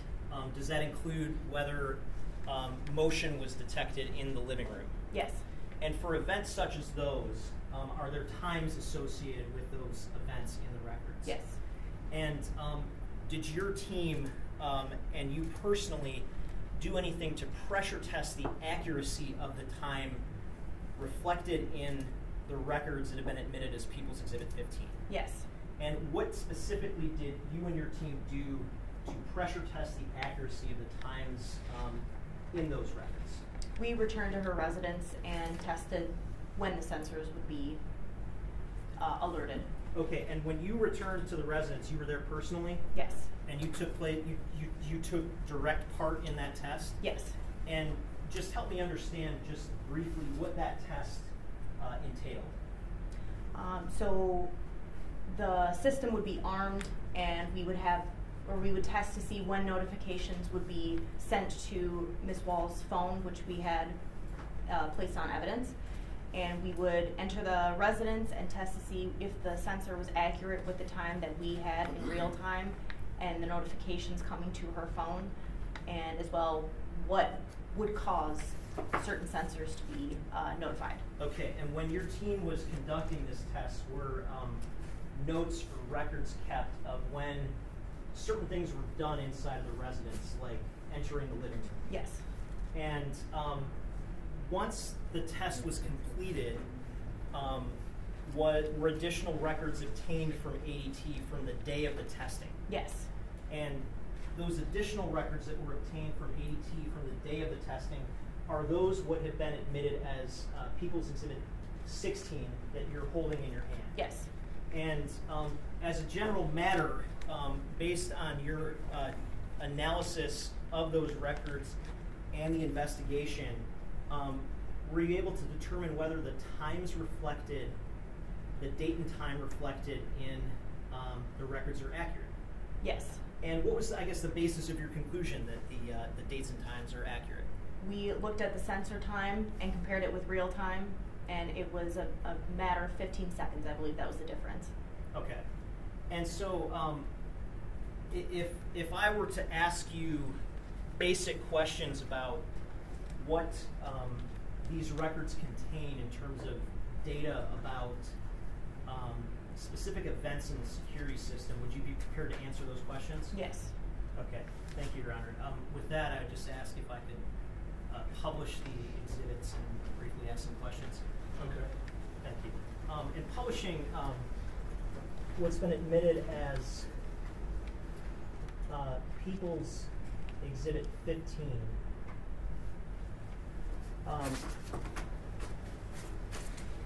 I want to scroll down to the time of 12:31 a.m. on October 21st of 2023. Is there any type of data in the records associated with that time of 12:31 a.m.? Yes, the front door was open. Okay. And based on the course of your investigation, did you, I guess, develop any information from sources or from witnesses or other sources about potentially Samantha Woll's whereabouts on that particular night? Yes. And again, just for foundational purposes, what was your understanding of her whereabouts leading into the early morning hours of October 21st of 2023? So she had attended a wedding on October 20th and then left the wedding based on witness statements and her phone records, left the wedding approximately at midnight, and then based on her cell phone records would have arrived home at around 12:30. Okay, and then the sort of next entry we have on the ADT records is after that point would be the 12:31 point? Yes. Okay, and again, what's reflected in the records at that point? It shows the front door was open.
is there, I guess, any significance in terms of your role in the investigation of your view of that 4:20 a.m. time frame on October 21st of 2023? That was the last motion detected by her ADT system Okay, and that motion was detected where, according to the system? in the living room. Okay. I want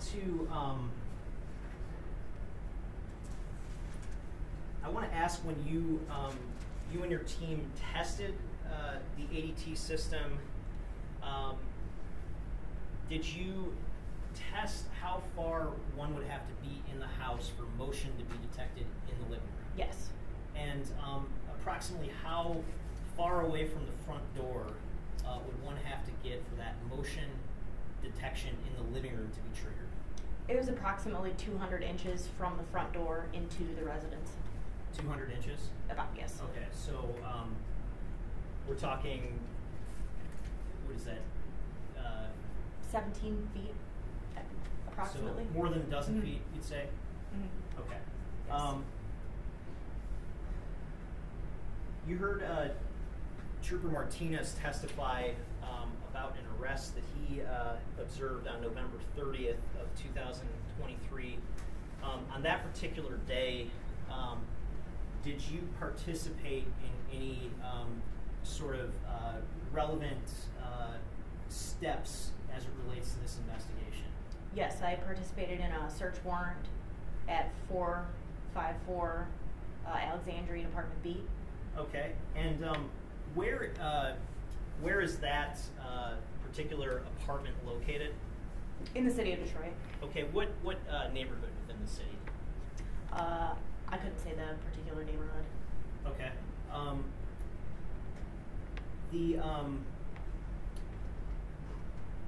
The search of that apartment, what prompted you and your team to search that apartment? There was a suspect that had been developed who was connected to that address. Okay. Did you obtain a search warrant, or was a search warrant obtained by someone in your team to search that apartment? Yes. Okay. And when you went into, did you actually personally go to that apartment to Yes. participate in the search? When you went into that apartment, what, if anything, significant happened? Several items of clothing were located, as well as several electronics. Okay. And I am about to be holding what's been marked as People's Proposed Exhibits 17 through 24. Your Honor, may I approach the witness? You may.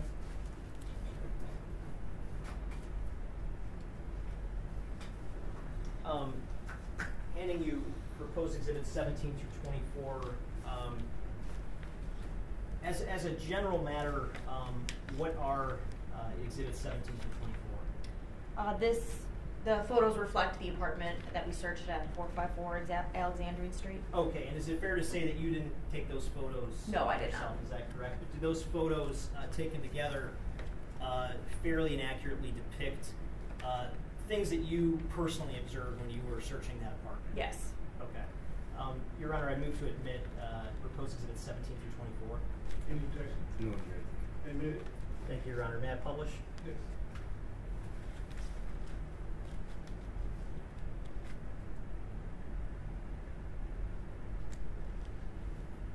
Just starting with Exhibit 17 before I get these up on the screen here. What does Exhibit 17 show us?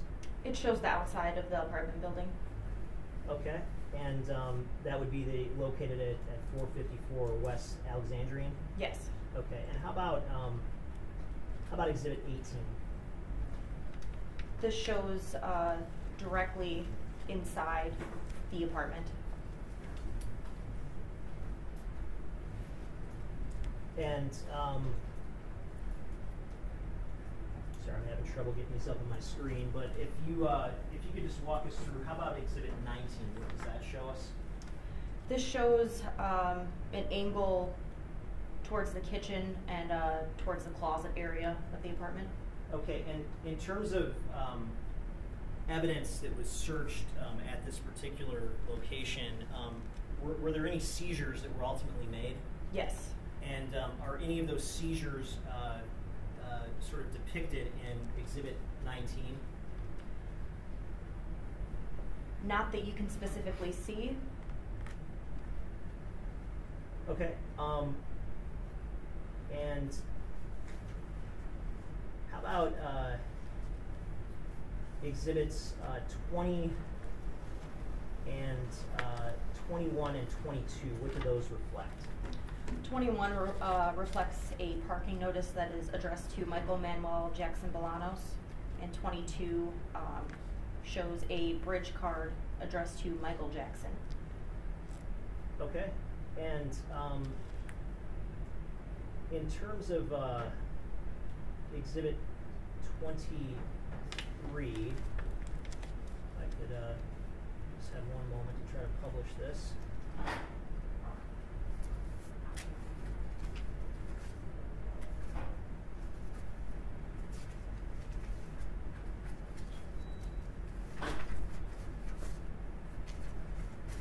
What does Exhibit 23 show us? It shows a black North Face jacket. Okay, and how about Exhibit 24? The same black North Face jacket. Okay, and was that jacket ultimately collected and placed on evidence? Yes. And was there a particular evidence number associated with that jacket?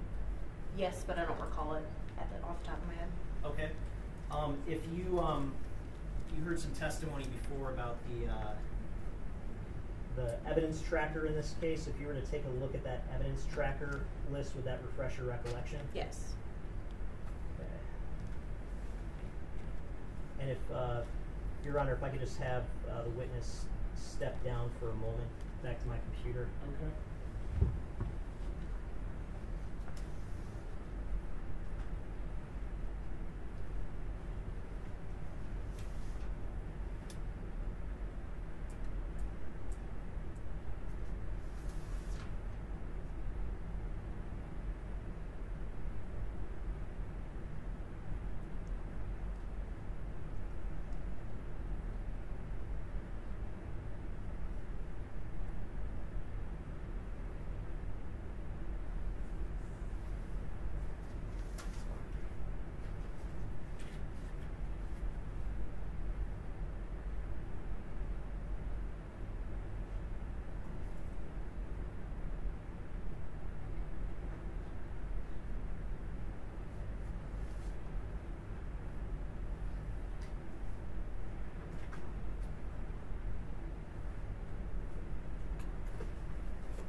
Okay, and Trooper Stockmeyer,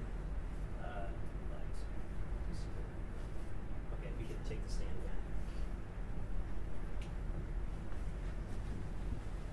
again. Having looked at the evidence tracker, does that reflect, refresh your recollection as to the evidence tag associated with the North Face jacket depicted in Exhibits 23 and 24? Yes, it's under evidence number 171. Okay, and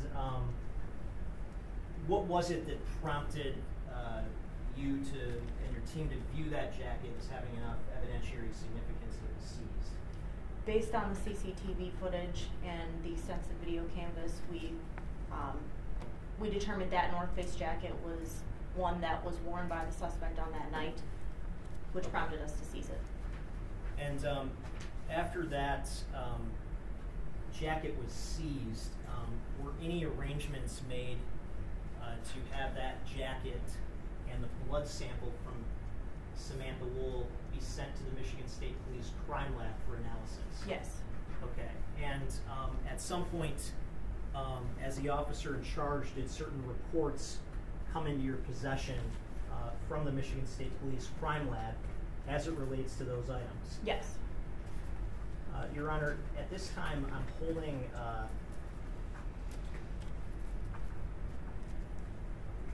sorry, bear with me 1 second.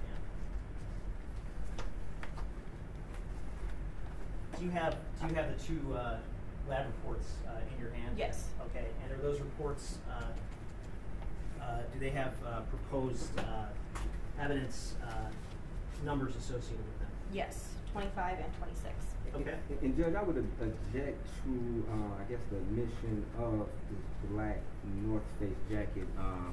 The OIC testified, to my understanding, that she was the individual who placed this evidence on, placed it into evidence, and it doesn't reflect that in the evidence tracker report. So I don't know how she would be able to read an evidence tracker report that was, I guess, so was authored by somebody else for this particular item, and then testify to it refreshes her memory if she's not the individual, in fact, who put it on evidence.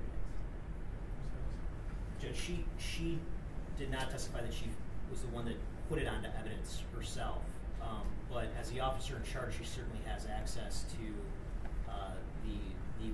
the full list of evidence, and as part of her role as the officer in charge, keeps track of that. Well, let's try it this way. You are the officer in charge of this case? Yes. And as the officer in charge, did you receive certain items that were allegedly collected from, or as a result of search warrant of the defendant's premises? Yes, I witnessed them being collected. Oh, you witnessed? Yes. Okay, great. What did you do with it once you received it? They were placed in the evidence locker and then taken to the lab. All right. And I'm not sure if she witnessed these items being placed into the evidence locker, or she just saying that she witnessed the items being collected from the scene. Both. Okay. That solves that. You may Okay, proceed. thank you, Your Honor. And in terms of the lab work that was done in this case, is it fair to say that there's been a lot of lab work done in this case? Yes. And you're holding two of the reports that have come back from the Michigan State Police lab, is that correct? Yes. Okay, and are those two reports in substantially, I guess, the same condition they were in when you received them directly from the lab? Yes. And is one of those reports labeled as record number 14? Yes. And the other record number 15? Yes. Okay. Your Honor, with that, I would move to admit Exhibits 25 and 26, again, under the statute MCL 766.11B, both of which are forensic reports in connection with this case. Any objection? No objection. Admitted? Thank you, Your Honor. May I approach the witness to retrieve them? You may. And may I publish them just in brief part, Your Honor? Yeah. Your Honor, for the record, Exhibit 25 is a Department of State Police Forensic Science Division laboratory report dated December 8th of 2023. It's signed by forensic scientist Tony Grusser. Tony spelled T-O-N-I. Grusser spelled G-R-U-S-S-E-R. In relevant part, the report indicates that among the items received for analysis was what's marked as State Police number 46, Agency item 171, a black North Face jacket. And again, in relevant part, this particular report notes that for both luminol and phenolphthalein, there was a indication of positive, and it reads as follows, quote, indicated the possible presence of blood. Additional areas on this item were tested that did not indicate the presence of blood, and again, that's specific to the North Face jacket.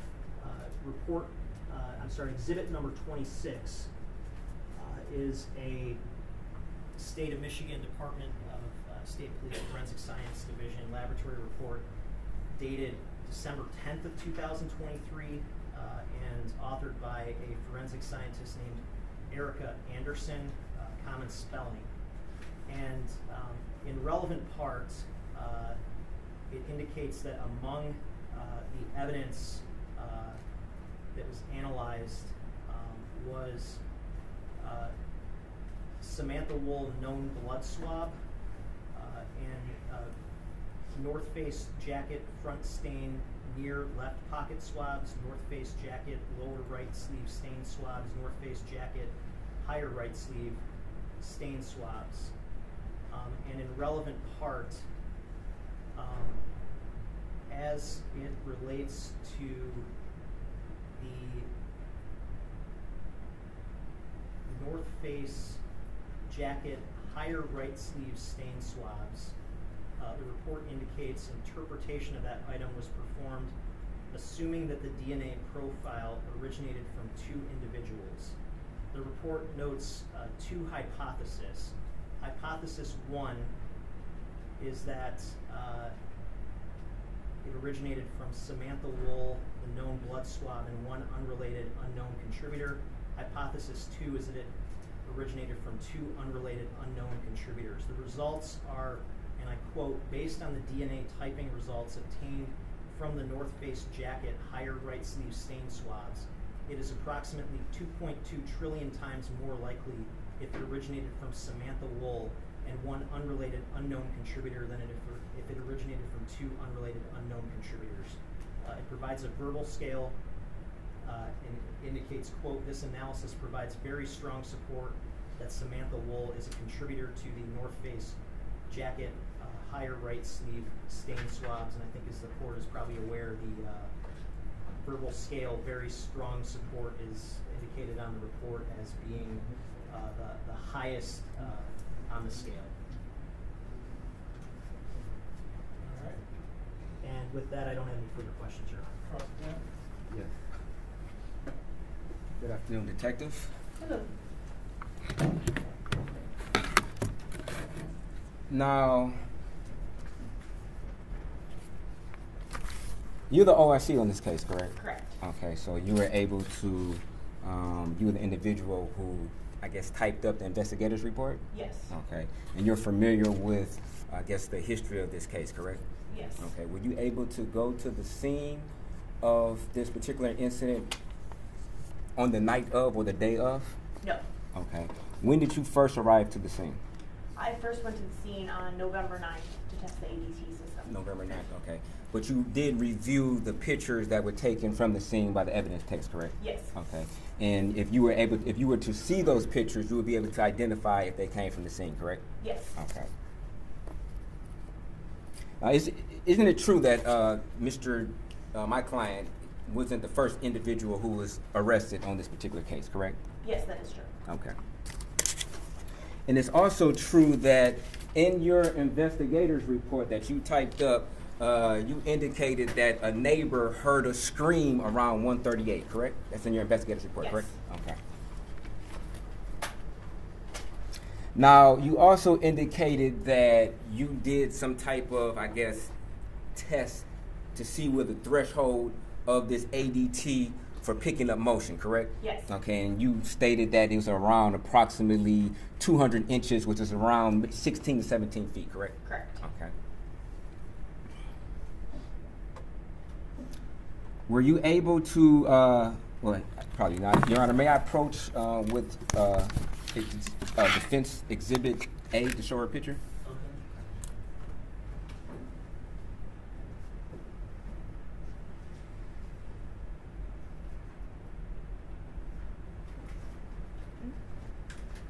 Detective, you would agree that this footprint that is in Defense Exhibit A is roughly around 17 to 18 feet approximately from the door, correct? Approximately. Okay. And you would agree that that footprint, the individual who it belonged to, would trigger that ADT sensor, correct? In Yes. the living room, correct? Yes. Okay.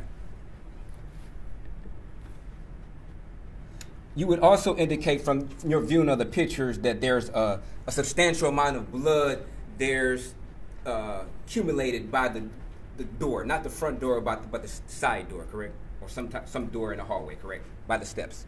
By the steps, yes. Okay. And you're not an expert, so you wouldn't know how long an individual would have to be laying in that position to accumulate that amount of blood, No, correct? I wouldn't know. Okay, but you would agree that that amount of blood is more than any other blood that's in the particular apartment, correct? By looking at it, but I don't have a way to measure the amount of blood. But just by looking at it, correct? By looking at it, it appears that way. Okay. Now, isn't it true, to your knowledge, that Ms. Woll had a spare key that was normally inside of a lockbox at the front door, correct? No. You don't know that? No, it was unclear if it was regularly placed inside that lockbox. Okay. Isn't it true, from your knowledge, that there was a spare key that was found at the scene, correct? Yes. Okay. Isn't it also true that Ms. Woll's personal keys, her key to the door, was inside her purse, correct? I believe so. Okay. And it's also true that there was another key that was hidden into the planter outside of the door, correct? Yes. Okay. And do you know whether or not that key was still in that planter? It was. Okay. But the key that could have been in a lockbox, the lockbox was empty, correct? The lockbox was empty. Okay. Do you know who opened the lockbox to verify whether or not it was empty? I don't know who. Okay. Do you know when it was found out that that lockbox was empty? I don't know the exact time, no. Okay. Now, there was fingerprints that were taken from this particular location, correct? Yes. Okay. And matter of fact, there was fingerprints that were taken from a doorknob with the lockbox on it, correct? Yes. Okay. And there was fingerprints that were taken from the doorknob with the turn lock, correct? Yes. Okay. And there were fingerprints that were taken from a banana peel and a plate glass window, correct? Yes, I believe so. Okay. And there was an analysis that was done on these fingerprints, right? Correct? Yes. Okay. And to your understanding, they were able to be read. They were good prints, in other words, correct? Some of them. Oh, Not okay. all of them. 2A, the fingerprint from 2A, which refers to the silver metal doorknob with the turn lock, you would agree that that was classified as a good print, correct? I don't know. Okay. Had you had an opportunity to review the fingerprints that were submitted to the Michigan State Police lab for analysis? Yes. Okay. But I don't recall off the top of my Okay. head. If we're looking at that report, refresh your memory. Yes. Your Honor, may I approach?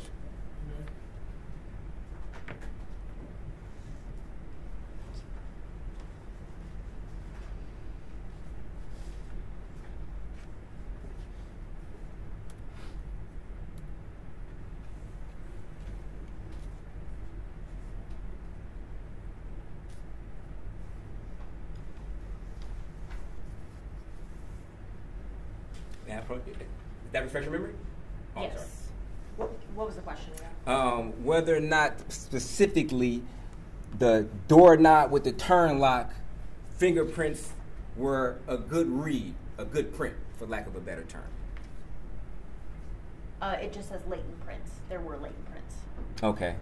And does it indicate whether or not if it was a bad print or a good print?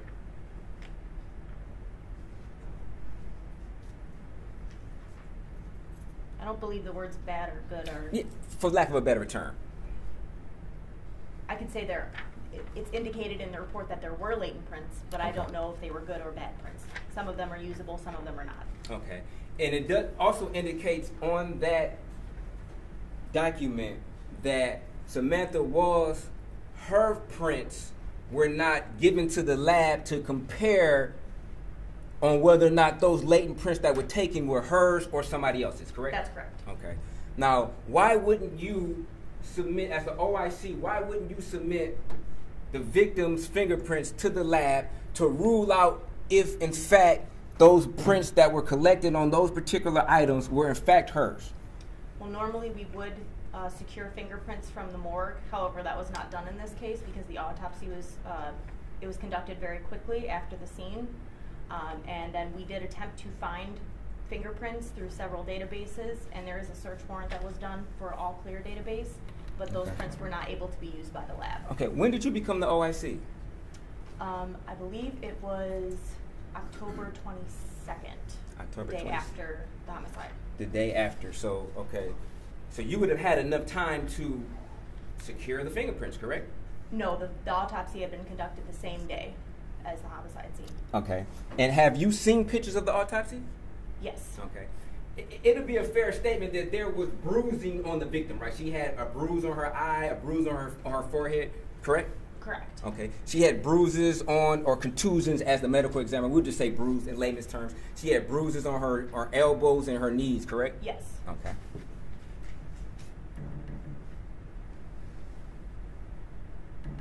And I know you're not a medical examiner, but you would agree that these bruisings happened while she was still alive, right? Correct? I cannot say that. You cannot say that, or you won't say it? I'm not a medical examiner. I can't say that for sure. Okay.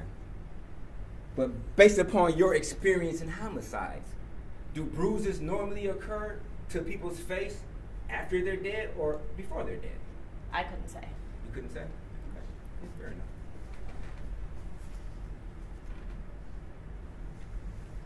Now, as far as the ADT system, where there was motion at 4:20, let me back up, I'm sorry. From your knowledge, when does the system go into idle? How much time has to pass being a lack of motion in order for the system to go into idle mode?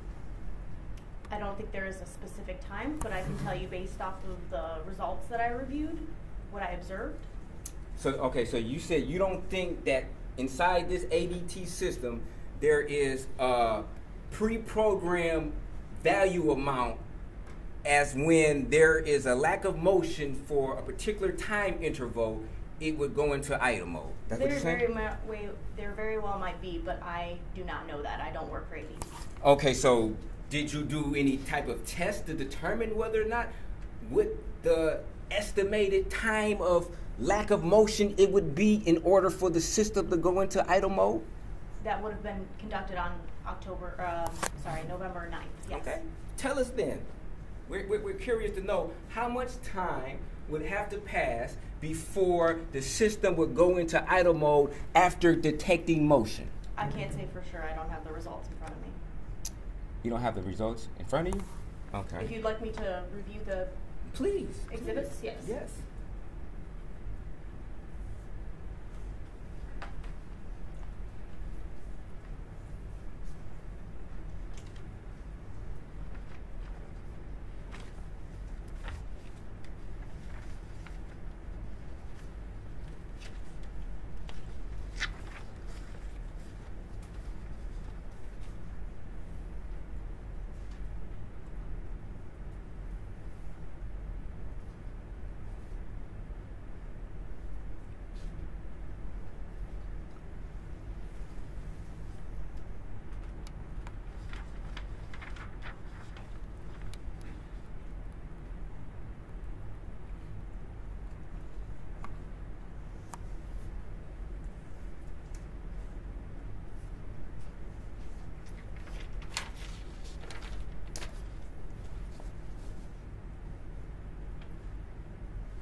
I do not see an idle notification on these results for Exhibit 16.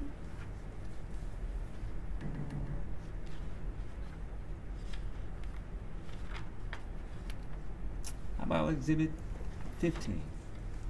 Let's go to Exhibit 15. Exhibit 15? Yeah.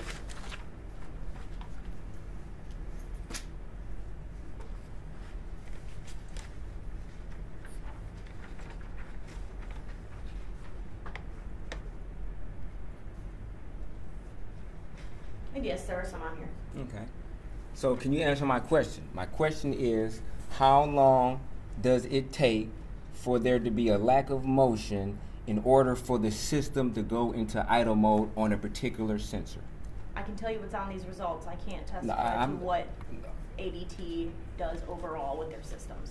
Okay, so when you looked at Exhibit 16, that was your analysis. That's when you and your team went into her apartment and conducted various tests to determine Yes. answers to questions you may have had, Yes. correct? Okay. And at that time, you didn't test to see how long it would take in order for a system to go into idle after movement? I don't believe that was one of the questions we had. You're the OIC, though. I mean, who's we? Yes. This is your case, right? Yes. Okay, so that's not a question you had to determine approximately how much motion it was going on or how much time after that motion was detected before idle happened on the system? That wasn't No. important to you? You said that? I'm sorry, I didn't hear you. No. That wasn't important to you? No, that's not what I'm saying. I'm saying we did not test it. Okay, why didn't you test it? That's I guess I kind of want to know that. I don't think there's not a specific test you can do for that we were aware of. There's not a specific test. So what you're saying is you couldn't trigger movement because hold on, back up. You told me that you did a particular test to determine how far you would have to be from the sensor from the front door in order for the sensor to detect it, correct? Yes. Okay. And in that same test, you could have tested, okay, now I'm 200 inches from the front door and it acknowledges me being here, there's motion being detected. Couldn't you have then said, okay, everybody stand still and let's determine how long it takes for the system to now go into idle after that movement? You could have did that, couldn't you? I suppose, yes. You suppose? You're not sure? Well, I'm not sure exactly what you're asking me. Okay, I'll be clear. Maybe I'm confusing. Okay. You said that you did a test to determine how far from the sensor you had to be, correct? Yes. And you said you had to be approximately 200 inches from that sensor, correct? Yes. Okay. You could have also, after you detected motion some 200 inches from that sensor, it detects you. You could have then waited, standing still, to determine how long it would take for the system to go into idle mode after detecting that motion. True. And we did that, but there is no indication in the results that it has an idle motion. Hold on. I'm kind of confused. So you said you did that, but yet No, you don't we- have any results to tell us how long it took? So if you're asking if we stood still and did not move, Yes. that is correct. How long did it take for the system to go into idle mode, please? I don't have that result. That's not in the results. So you did a test without documenting the results? Is that what you're saying? I'm telling you I didn't get an idle notification. You didn't get it. Was the system was it functioning correctly? To my knowledge. Okay, so you're saying that after you triggered motion during your test, the system never went into idle mode. Is that what you're saying? I'm saying it's not in the results, yes. Okay, so it's possible that on October the 21st at 4:20 there was motion, correct? Exhibit 15. Yes, sir. Okay. There was motion, correct? You would agree to that, right? At least 4:20, at yes. least it says it's motion, right? Yes. Okay. And you would also agree that this system says that they was idle mode at 4:22, correct? You would agree to that, right? Yes. Okay. So what you're saying, based on your test, it's possible that this idle mode at 4:22 is incorrect. It could be a misprint. It could be a malfunction in the system, correct? Based upon your test, right? No, I'm not saying that it could be malfunction. It could be inaccurate, though, correct? I'm telling you that I don't know if the idle motion was activated. If her system was set to a certain setting, then that might be different. From when we tested it, we set it to our own settings for our own testing purposes. Okay, so what you're saying is when you tried to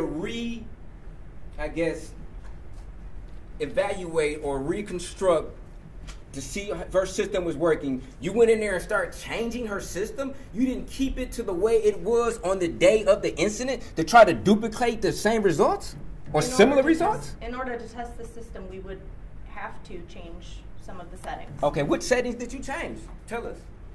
For the notification for when the front door was opened, we tested for armed away and armed stay for the audible alert versus just getting a notification to the phone. Okay, I'm sorry.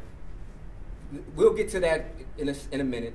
Before we get to what you tested, what did you change? Because you said you changed things. I want to know, what did you change in the system before you did your test? To set it to armed versus not armed? If that's what you're asking? I want you to, yes, whatever you change, whatever things you changed in the system, if that's the only one, or is there more?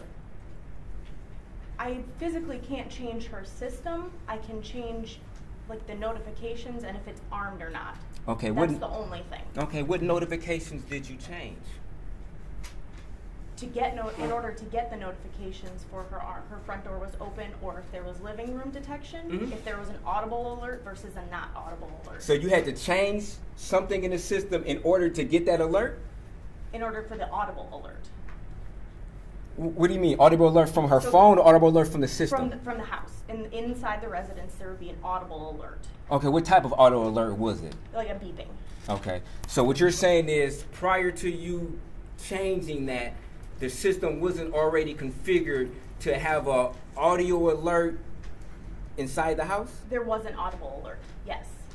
Okay, so what did you change then? If there was already one. We just tested to see if it would send the same type of notification if it was set on both armed away and armed stay. Okay, so I'm confused because you keep saying the word change, and I just trying to really figure out, what did you change in the system?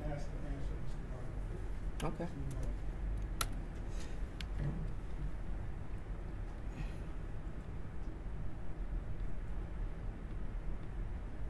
And how many times did you test to see how long the system would have to be inactive as far as a lack of motion in order for there to be an idle notification?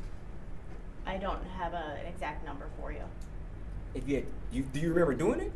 Yes. Okay. It could be once, it could be twice. I don't have an exact number for you. Could be once or twice? Okay. And you didn't indicate that in your notes that you did that particular test, did you? No, because I never got a notification for it. Okay.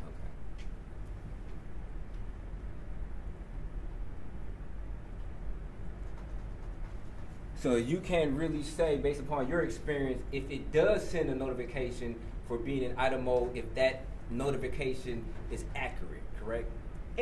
Are you asking if it sends the notification to your phone, if that's accurate? No, I'm asking you whether or not you know personally, or from your experience, whether or not if this system on this Exhibit 15 indicates that the system went into idle, you can't testify to that is a fact, correct? That the system actually went into idle at that particular time. Based on the results, yes, I can say that, but I don't work for ADT, so I can't tell you the exact. Oh, okay. So when did you review Exhibit 15?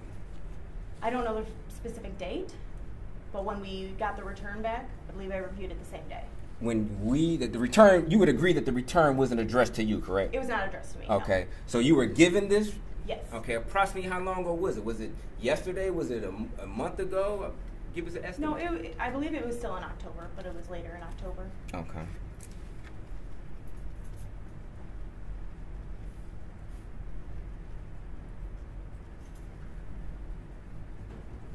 Now, this alleged motion that occurred at 4:20 on October 21st, you don't know what triggered this motion, do you?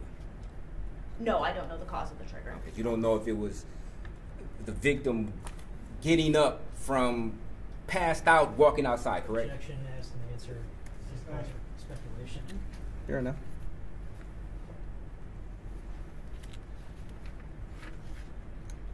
Now, you stated that you had the victim's phone with you when you went to the house, correct? Yes. And this was before there was an extraction on the phone, correct? No. Okay, as the OIC, do you remember when this phone was extracted by Sergeant Marco? I don't know the specific date, no.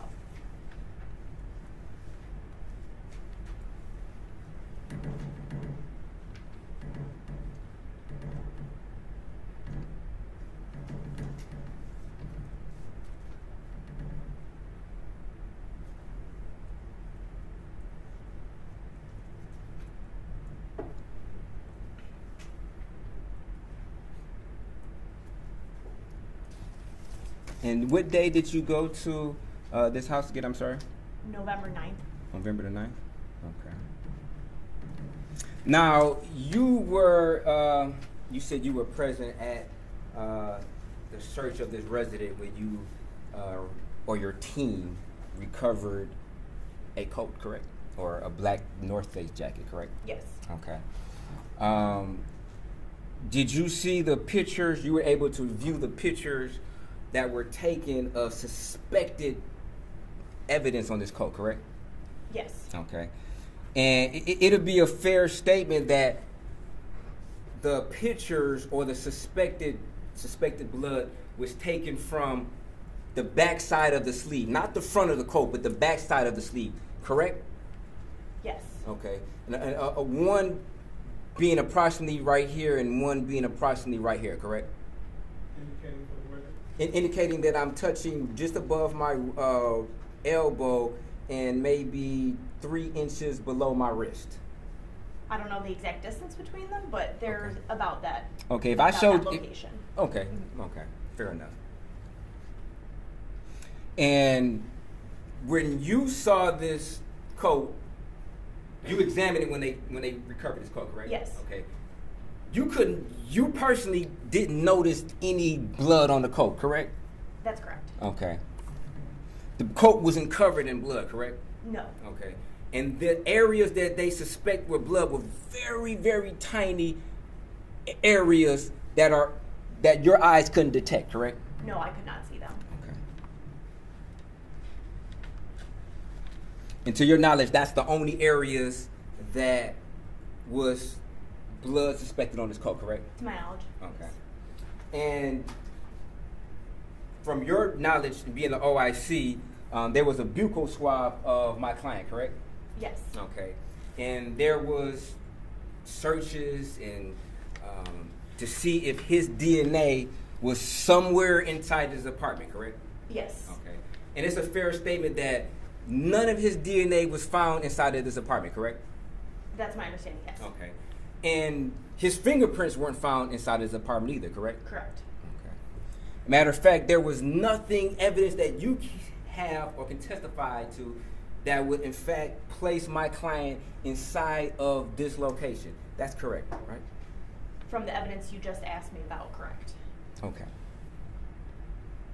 And there's no evidence that you have that would say, as far as DNA or fingerprints, correct? Physical evidence, are you asking? Yes. Yes, that's correct.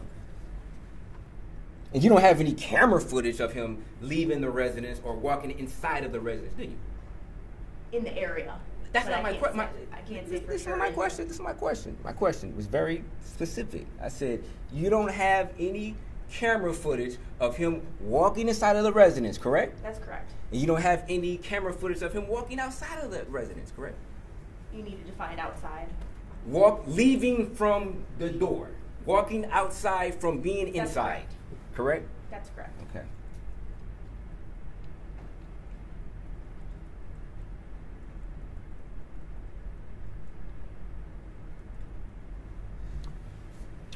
Wouldn't it be a fair statement that in your initial, investigation of this case, you personally assumed that the victim knew this individual, correct? You assumed that, didn't you? That's not correct. You didn't assume that? That's the- Okay.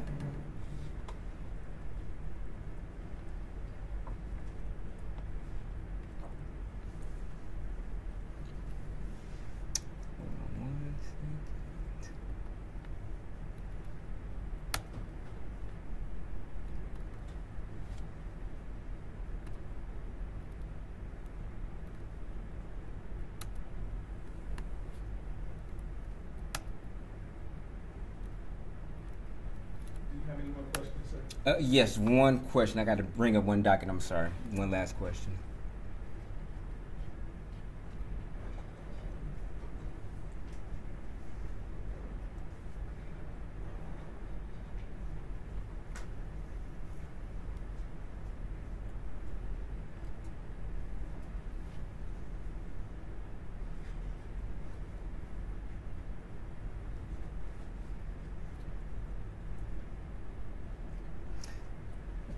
And which search warrants did you apply for, if you don't mind me asking? Which search warrants did I author? Yes. I believe I authored the all clear search warrant, and then for iCloud and Gmail accounts. Okay.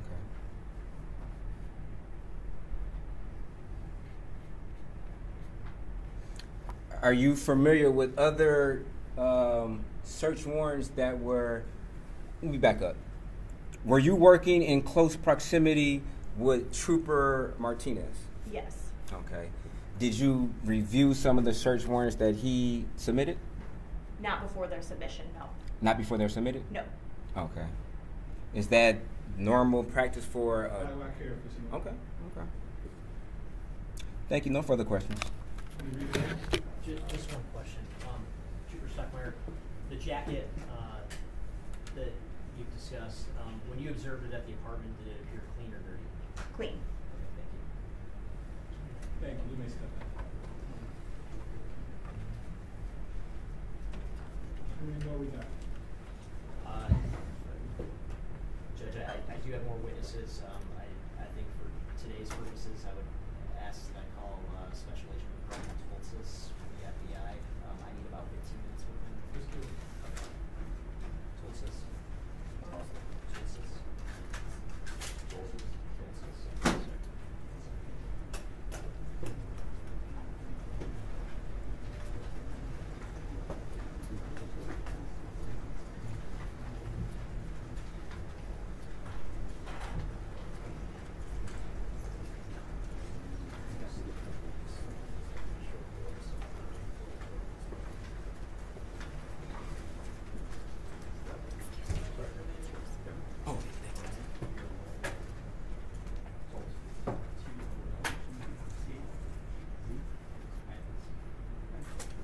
Please raise your right hand, sir. You swear or affirm to tell the truth, the whole truth, and nothing but the truth, so help you God? Yes, sir.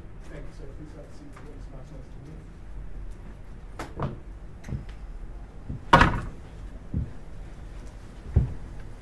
When you're ready. Thank you, Your Honor. Sir, put that microphone in your lap and speak from back to us. Thank you. This microphone? Yes.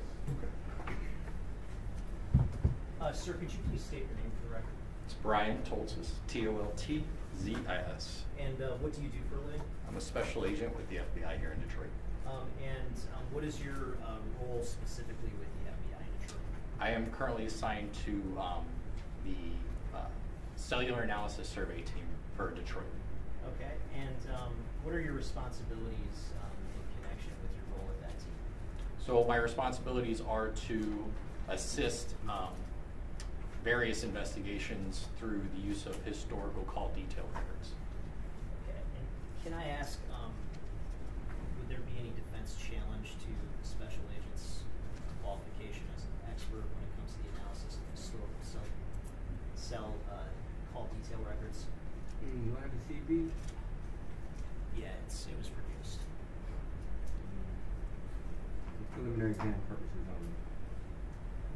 Okay, thank you. So, Your Honor, I just ask, pursuant to the stipulation for exam purposes only, that Special Agent Toltzis be recognized as a qualified expert in the field of historical cell site location analysis. So stipulated? Yes, for preliminary exam purposes only. All right, court will recognize the witness as a expert in the field of historic cell phone. Historical call detail record analysis. Sir, and did you do some analysis with respect to the investigation into the death of Samantha Woll? Yes, I did. And I'm holding what's been marked as People's Proposed Exhibit 28. Your Honor, may I first witness? Amen. Does that report that's labeled as Proposed Exhibit 28 document the analysis that you performed in this case?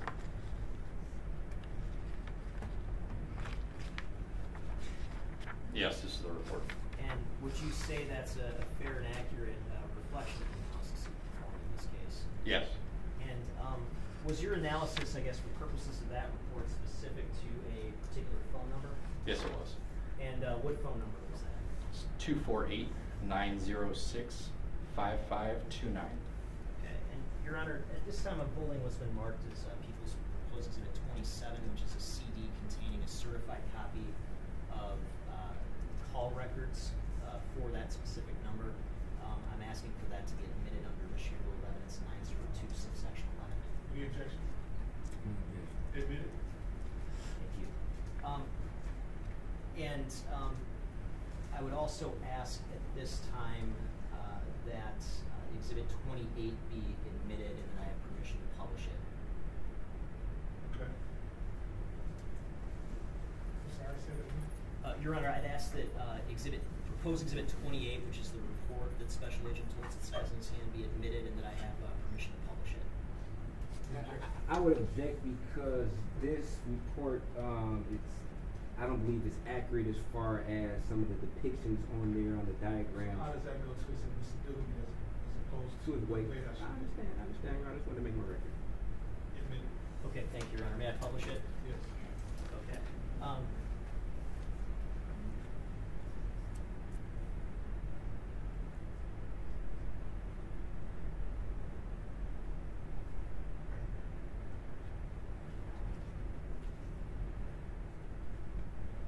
Okay, Special Agent Toltzis, I just want to walk through the report that has been admitted as Exhibit 28. Just starting with the first page, can you just, I guess, explain just briefly what the first page tells us? This first page is simply just a title page. My name, the FBI case number, and the target number of the analysis. Okay, and you heard me admit the cell records associated with that target number. When you get records back from a cellular service provider, such as T-Mobile, what kind of records do you get? So there's various different types. There's regular call detail records, which are basic calls or text messages. And then there's timing advance records now, and data sessions has come back as well. Okay, and what sort of records were you able to analyze in connection with this particular phone number? So for this report, I utilized the call detail records as well as the timing advance files. Okay. And if we can just move to page 2, can you just walk us through page 2 of your report? Sure. So in a nutshell, what historical call detail record analysis is we get these call detail records and timing advance files from the subscriber, from the telephone companies, T-Mobile, AT&T, Verizon. We then use those records to marry up to with what's called a tower list. And with that, we're able to get an approximate location of a cellular device at a specific period of time. Okay, and is that the methodology you used in connection with your analysis in this case? Yes. Okay, and just going to page 3, just very briefly, what does page 3 show us as relates to your analysis? Page 3 just has just photos of various types of cell towers that you may see around the area, or just in general. Okay. So they could be on water towers, like in the bottom left, attached to physical structures in the bottom, or more than likely you'll see the basic macro tower, which is the second from the left at the top. And how about page 4? What does that show us? So page 4, speaking about that basic macro tower, this is just a top-down perspective of that. For most towers, there are 3 sides, and this just depicts the top-down split into sectors, 120-degree wedges most of the time, and it just depicts what side of the tower was used for a physical transaction. Okay. How about page 5? What does that tell us? So page 5 at the top, that little blue wedge, that is the icon that we utilize to kind of depict when a transaction occurs, to highlight the side of a specific tower. And then there's the box below it, or that would be associated to it, that gives you the date, the target number, the time of the transaction, and then what type of transaction it is. Okay.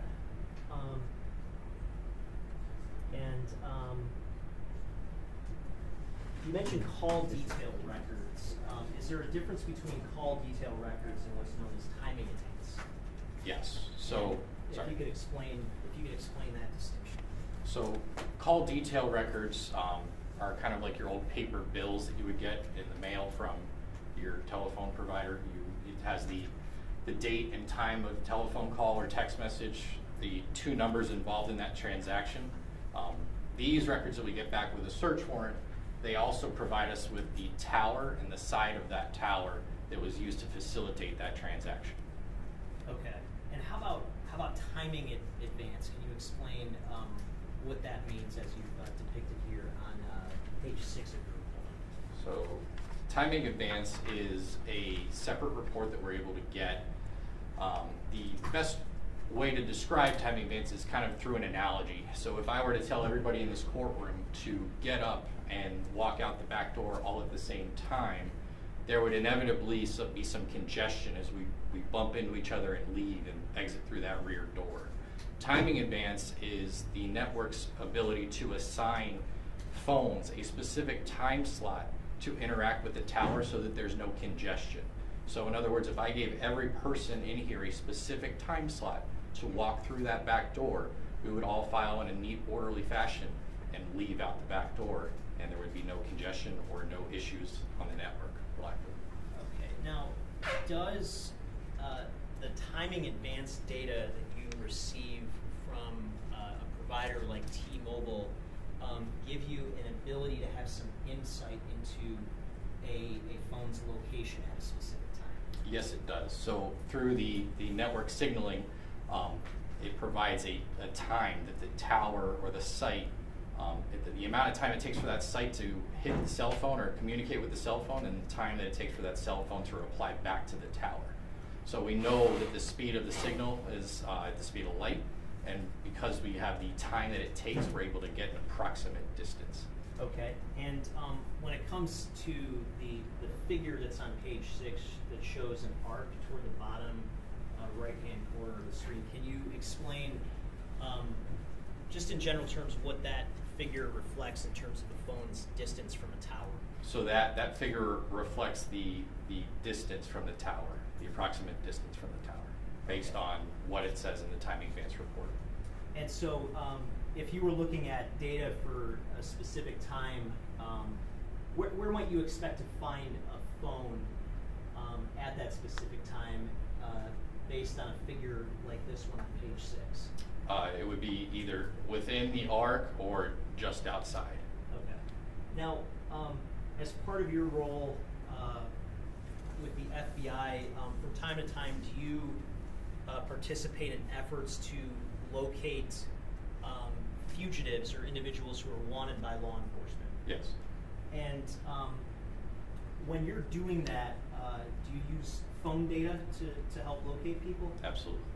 In your training and experience, what's the type of data that's most helpful to find someone's phone, to pinpoint someone's phone at a specific time? Timing advance is the best data set that we can use to locate a device. Okay, so would it be fair to say that if you were looking for somebody in real time, you would want to use the type of data that we're looking at here, is that correct? Yes. And why is that? It's the most accurate we have. Okay. I want to move to page 7. Can you just briefly describe what the map on page 7 depicts? So this is just a geographic overview of the Metro Detroit area. There's 4 icons on the screen. The yellow icon is the residence located at 454 West Alexandrian Street. The red icon is the crime scene, the 1366 Joliet Place in Detroit, Michigan. The orange is a CCTV location at 1405 Rivard Street. And the pink icon is his CCTV location at the intersection of McDougal and White Street in Detroit. And the green icons are various cell towers within the Metro Detroit area. Okay, and moving to page 8, did you analyze the device's location data in the time frame reflected on this page, which is October 21st, 2023, from 12:35 a.m. to 3:12 a.m.? That is correct. Okay, and based on your analysis and the data that you observed, do you have any opinion as to whether there's a trajectory associated with the device during that specific time frame? Yes, it initially started up in the area of the 454 West Alexandria, continued south into the proper downtown Detroit area, and then in a eastward direction. Okay, and the 454 West Alexandria, where is that depicted on the map here on page 8? That's the yellow icon kind of at the upper left portion, Okay. the yellow square. And how about the crime scene? Where is that depicted on this particular map? It's indicated with the red square. Okay. So I want to drill down on some, I guess, specific times. At 12:30 a.m., approximately in that time, where's the phone consistent with being at that time? In the area of the 454 Alexandria. Okay, and if we move to page 9, does page 9 give us sort of a different time frame that you analyzed? Yes, this is from 1:42 a.m. to 1:44 a.m. on October 21st. Okay, and at approximately this time, where is the phone consistent with being? So at 1:42 a.m., 1:42:08 a.m. it's consistent with that closer arc towards the center of that wedge, and then at 1:43 and 1:44 it's consistent with being in that second outer arc. Okay, and the orange marker on the map, where is that? That is 1405 Rivard Street, Detroit. Okay, and what's the, I guess, significance of that location in connection with your analysis and the investigation? The subject was observed on CCTV. Objection. I don't know if he's saying the subject was observed by who, by himself or by somebody else. I'd be curious. Well, the best evidence would be the video itself, suspect. Okay, thank you. And just to be clear, I was just trying to lay foundation for the video ultimately coming in. But if so, I guess for purposes of this page, page 9, we've got a narrow time frame. Is that correct? Correct. And the phone's consistent with being in one general area at that time. Is that correct? Correct. Going to page 10, do we have a different time frame here? Yes, it's the same day, 10/21/2023, from 3 o'clock a.m. to 3:07 a.m. Okay, and again, if I can ask, was this particular time frame something you took an interest in because of certain CCTV footage? Yes. From a particular location? Yes. Okay. And did you, I guess, play a role in the development of that surveillance video evidence? Yeah, I worked with the individuals that were collecting the CCTV. Okay. And during this time frame, from 3 a.m. to 3:07 a.m., where is the phone consistent with being? The phone is consistent with being in the area of McDougal and White Street in Detroit. Okay, and is that, you see the little pink box, what does that reflect on the screen? That is the icon for McDougal and White Street. That is where it's located. Okay, and does that area correspond to one of the CCTV locations that you looked at throughout the course? Yes, that's one of the locations that was provided. Okay, and I'm sorry, did he say it was, because the question was, did he look at it, and then the answer was that was provided. So I'm not sure if he's saying that he looked at it or it was just provided to him, that information. So throughout the entire investigation, I've looked at various CCTV. I don't remember exactly looking at this one versus another one, but I mean, there's a lot of CCTV in this investigation. And I worked with them to identify and collect, so there's... But I would like that striking from the record, if there's an indication that my client was observed by him at this particular location. I don't think he said anything about your client being observed. Yeah. He said that was a CCTV location. Correct. Okay. thank you, Your Honor. And so, is there any significance in your training and experience to these arcs that we see on page 10 intersecting at a particular location? Yes, there is. And I guess based on your training and experience, what is the significance of two arcs from timing advanced data intersecting in close temporal proximity to one another? So when you have intersecting arcs within a short time frame, something like this, it's indicative that the device is more than likely within that crossover, that X, whatever you want to call that area where all the intersections meet. So kind of an analogy is with timing advance, if I tell you that the phone is located, which I did earlier, the phone is located within or just outside of one of these arcs, when you have multiple arcs intersecting within a short time frame, it's kind of like latitude and longitude. If I give you one line of latitude, it's still a long or a large area to search for a device. But if I give you a point of latitude and a point of longitude, that's where it is. That's the Okay, location. so would it be fair to say that the more timing advanced data you have from a narrow period of time, the more accurate of a assessment of a device's location you can give? No, because it's very possible that you could have multiple timing advanced records that are from the same site, and it's just one arc. But when you have multiple measurements from different sites within a short time span, and there's intersections, that's indicative of that's where the device more than likely is. Okay. And moving to page 11, is there another time frame that you looked at for purposes of the analysis that's depicted on page 11? Yes, so this is once again on October 21st, 2023 from 3:50 a.m. to 4:05 a.m. Okay, and where is the device consistent with being during this time frame? in the geographical area of the crime scene. And where's the crime scene depicted visually on the map on page 11? It's the red icon. Okay.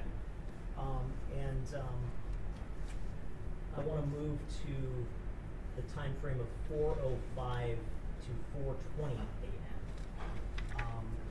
On page 12, is that the time frame that you analyzed for purposes of the data reflected on page 12 of your report? Yes, 4:05 to 4:20 a.m. Okay, and again, during this 4:05 a.m. to 4:20 a.m. time frame, where is the device consistent with being at this time? It's consistent with being in the geographic area of the crime scene. Okay, and you mentioned earlier that you have some role at times in using timing advanced data to locate individuals in real time. Is that correct? Yes. Hypothetically, if on the morning of October 21st, 2023, at 4:20 a.m., you were asked to use timing advanced data to locate the phone for the individual associated with this phone number, 248-906-5529, where's the first place you would look? The area of the crime scene. Okay, and why is that? So that's there's a lot of arcs that are intersecting right there within a short time frame. Okay. I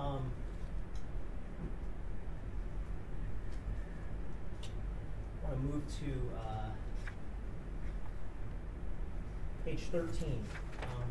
And so what's the time frame reflected on page 13 that you looked at for your analysis? That is 10/21/2023 from 4:30 to 4:31 a.m. There's a timing advance arc at 4:33 a.m. and an outgoing call placed at 4:31:22 a.m. Okay, and during this time frame, 4:30 to 4:31 a.m., where is the device consistent with being at that time? Within the geographical area of Madison Avenue, downtown area, Broadway Street. Okay, so no longer consistent with being at the crime scene, is that fair to say? That is accurate, yes. Okay, and so between 4:20 a.m. and the 4:30 a.m. time frame depicted here, do you have any conclusions you can draw about the device's trajectory during that time? It moved in a western direction. Okay. And moving to... I'd object to that. I mean, is he speculating because there's no diagram that would indicate from that time frame from 4:20 to 4:30? You have an opportunity to cross it. Okay, moving to page 14, what is the time frame reflected on page 14 of your analysis? The same day, 10/21/2023, from 3:23 a.m. to 4:54 a.m.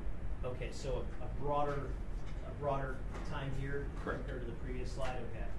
And overall, I guess during this time frame from 3:23 a.m. to 4:54 a.m., are there any conclusions you can draw about the device's trajectory during that time?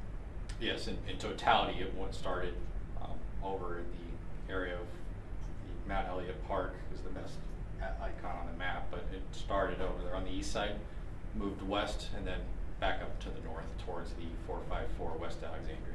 Okay, and then I guess at around the 4:55 a.m. time frame, where is the device consistent with being at that time? In the area of 454 Alexandria. Okay, and so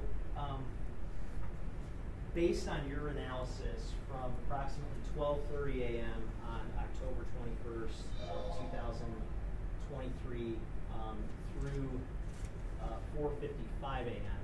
the same date, what's the overall trajectory of the device during that time frame? It traveled down into Detroit and then towards the east and then back towards the west and back up north. Okay, and at what times was the device consistent with being in or around the crime scene on Joliet?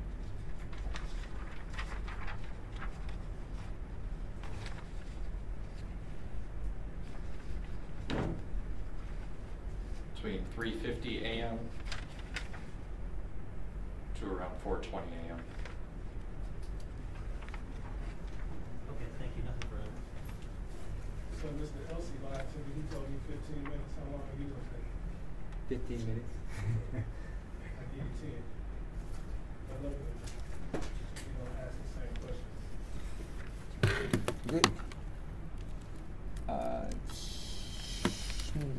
Yes. Good afternoon, Special Agent. Hello, sir.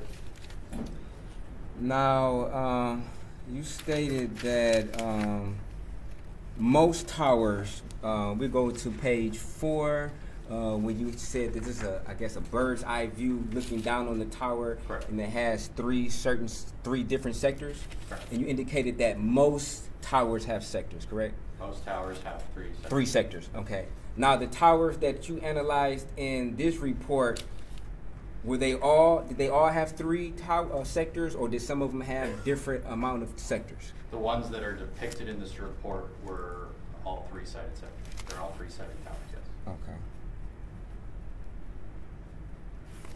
Now, your diagram, you would indicate that some of your diagrams as far as a tower's arc are different sizes than others, correct? I'm not sure what you're asking. Okay, let's go to page 10. Page 10. Yes.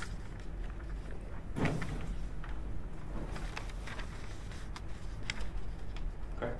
You would agree that these 2 arcs, or 3 arcs, are not the same size. One arc is substantially smaller than the other arc. You would agree to that, correct? Which arc are... The arc that's facing south towards the Detroit River, in comparison to the arc that's facing west, you would agree that those are different size arcs, correct? So if you look at the box to the left, it says at the top of it says CID 102.127-11. See what I'm looking at? Yes. In the writing, you have your target numbers and then the time frames of each arc, and then the next is the distance. So 0.53 and 0.48. So those are the distances. So I guess I'm not sure which arcs you're talking about, but if one number is less than the other, then yes, it would be a smaller distance. Okay. Is the arc, is that your attempt to depict the range of the tower as far as how far the signal would be broadcasted for a particular tower? No. Okay. You don't know how far the geographic area would be for each tower to broadcast to, correct? As far as a mile, 2 miles, so on and so forth, correct? That would be a fair statement, right? I mean, in Metro Detroit, you're not gonna, especially downtown, you're not gonna have Okay. towers that are broadcasting multiple miles. Okay. My question is, you don't know specifically how much distance each of these towers broadcast, correct? Without doing a drive test and physically mapping it, Okay. I don't know the exact coverage area. I'm glad you said that. Because a drive test would indicate where you would have a device where you would start at the base of the tower, you would drive away from the tower until reception is no longer picked up from your device, correct? In layman's term. More or less. More or less, okay. And that would give you a approximate estimate on how far this particular tower broadcasts, correct? It would give you the ground truth of where the RF is emitted from that site. Okay. So and you, it's a footprint of the RF. fair enough. And you didn't do a drive test in this particular analysis, correct? No, I did not. Okay. Nor did you have a propagation map in your possession, correct? A cell propagation map? No. Okay. And you would agree that a cell propagation map would have information enclosed in that particular report where it would indicate which towers were functioning on a particular night, which towers may not have been functioning on a particular night, correct? No, I don't agree with that. You don't agree that a cell propagation report has that type of data? If the tower wasn't working, it wouldn't have generated No, the that's record. not my question. My question is, you would agree that a cell propagation map would have information on there from the cell phone provider that would indicate if a particular tower was not working on a particular night. You would agree to that, correct? No. I know the tower was working. That's not my question. You gotta listen to what I'm saying. My question is very simple. My question is, does a cell propagation map have information on whether a tower would be out of service on a particular night? I'm not saying it was out on that night, but a cell propagation map would have information if a tower had been out on a particular night. I don't think there is such a thing that what you're explaining, to be honest with you. Because if a tower was not functioning, or for lack of a better word, down, Okay. you're not going to have a hour by hour or a minute by minute update on a map. That's not my question. You got to focus what I'm asking. I'm not asking you I about guess I that. just don't understand. Okay. Question has been asked and answered. I don't think you're going to get the answer that you're looking for. I don't think A report is not going to generate that information about a tower being out. No, that's not what he's saying. He's saying that if a tower is out, then it's not. That's what he's saying. I thought that's what he was saying. If I was clear, just be clear, you're saying that if a tower is out, it's not going to give you up-to-date information as you have right now, correct? That's what you're saying, right? Now I'm getting confused. If a tower is not working, a record won't be generated. Period. So you're saying that a cell phone provider, AT&T, would not know if a particular tower was out last night. They would not know at all. They would know, but Okay. there is no report that I get that tells me. That's not my question, whether or not you get it. We can agree that you don't get a cell propagation map. My question was, would a cell propagation map that a cell phone provider has for their records would have that information in there? I can't speak to what they would have. I don't know Okay. what they would have regarding that. Okay. But you don't have access to a propagation map, correct? No. Okay, fair enough. Now, you indicated that if you were looking for a fugitive, you would do a time advance? Timing advance is the most accurate data set that we have regarding location of a device. Okay, could you explain what's the difference between that and, say, for instance, pinging the phone in real time? So every provider is different regarding how they do their pings, but pings nowadays, especially with Apple phones, tend to be thousands of meters. Timing advance narrows that down significantly, and a lot of times when trying to locate phones, we actually locate the phones outside of that ping radius. Okay.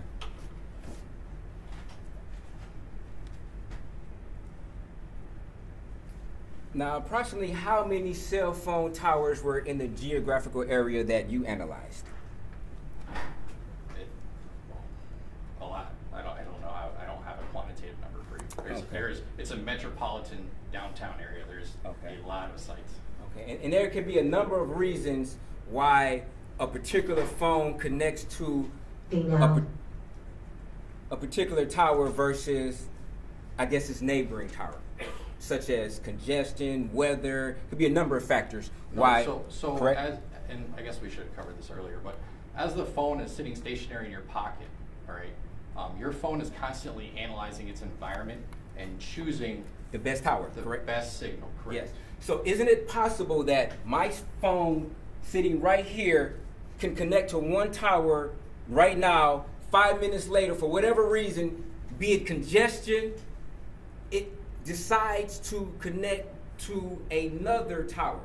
That's possible, correct? That you could definitely pop. Yeah. Okay. And from your viewing of those records, it would seem that my phone moved because it's now connecting to a different tower that may be 100 feet, 100 yards away from the previous tower, correct? Well, not necessarily. So with timing advance measurements can be taken that isn't necessarily the strongest or the best signal. Timing advance can be taken from numerous different locations. Okay. For phone calls and thus that transaction, your phone will choose the best signal at the time of that transaction. Okay. Correct me if I'm wrong, but with the timing advance, the first thing you're doing is you're looking to see which tower the phone connected to, correct? So you would need that information though, yes, correct? so you need the tower, the side of the tower, and the distance that Okay. it measured. Okay. And in Exhibit 28, does it indicate which sector this phone connected to on each individual tower? Yes, so in just what page are you looking at? Go to page 8. So on page 8,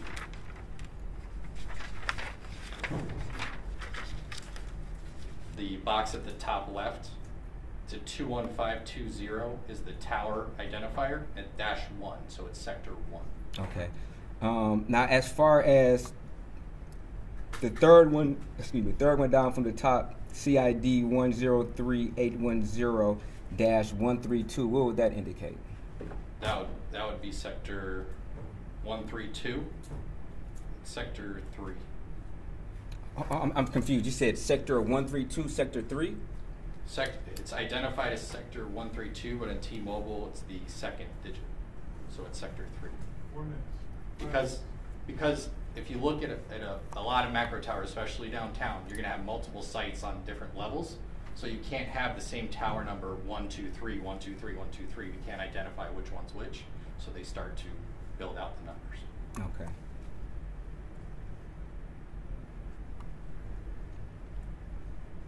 Now, as far as, are you familiar with location on the phone, location information?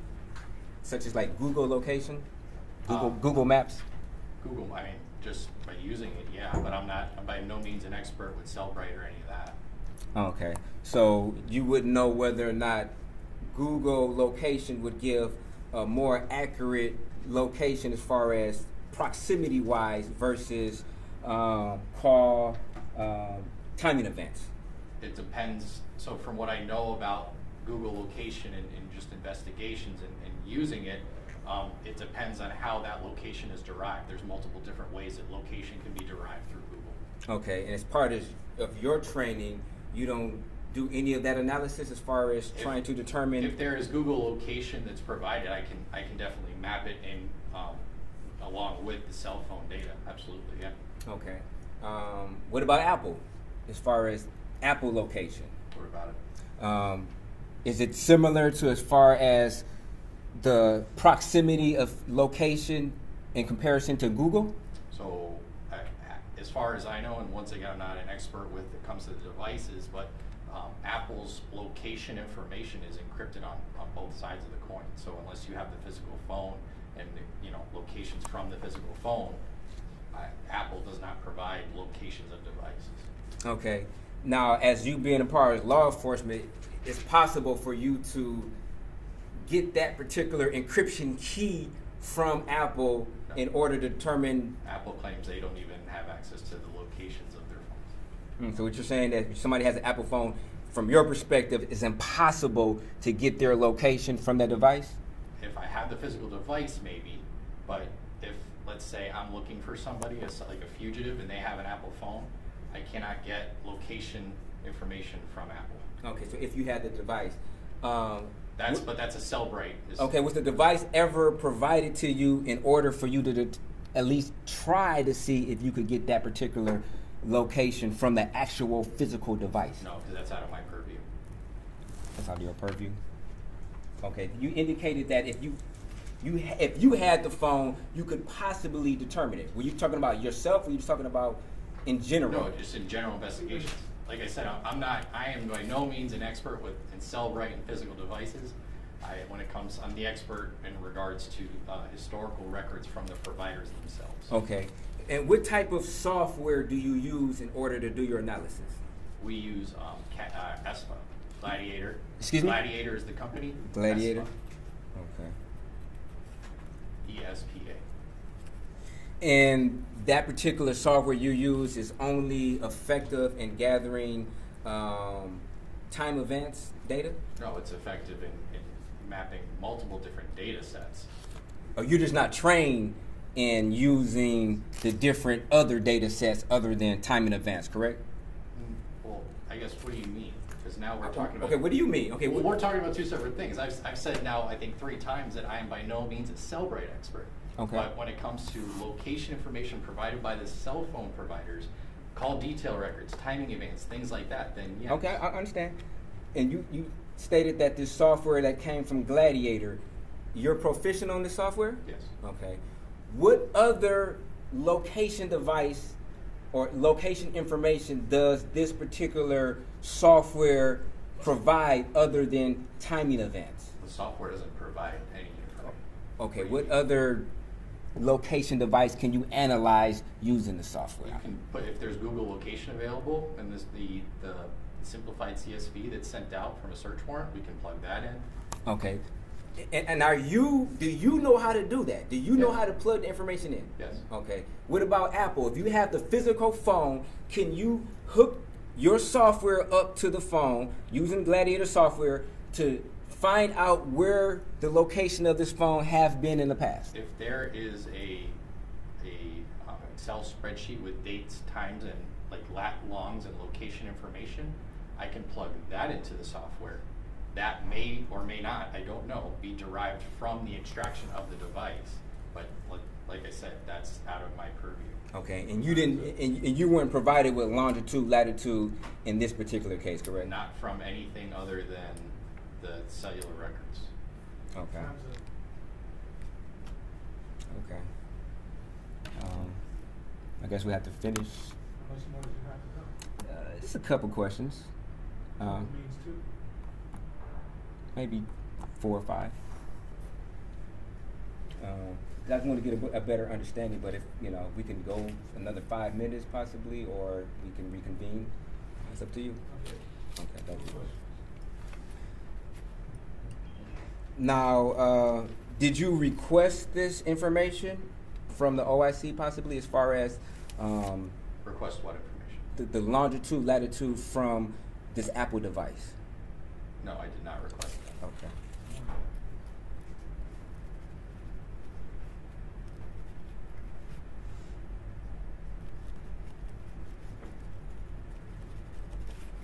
Now, are you able to give an approximate on how far a particular phone is from the tower? Yes, with timing events. Okay.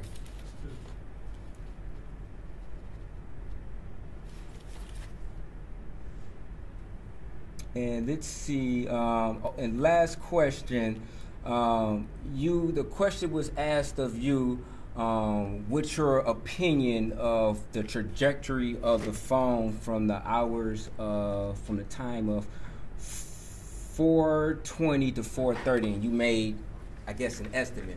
You would agree that there is no documentation in this Exhibit 28 that would indicate where the phone could have been from 4:20 to 4:30, correct? No, I would not agree with that.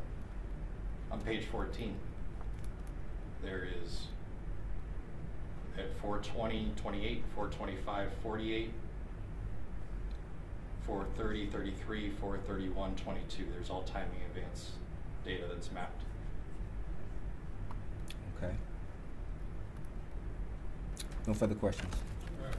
You don't have anything else to discuss? Your Honor, I do have further witnesses. I believe that, Not today.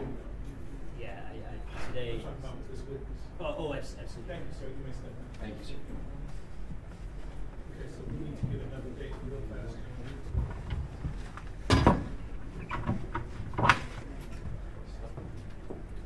What about next Tuesday, the 23rd at 11:30?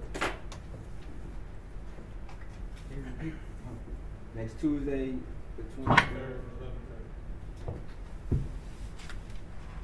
That's not gonna be a good day. I have an exam at 11:30 in front of Judge Giles, and I have another exam at 1:30 the same day. In front of you, in fact.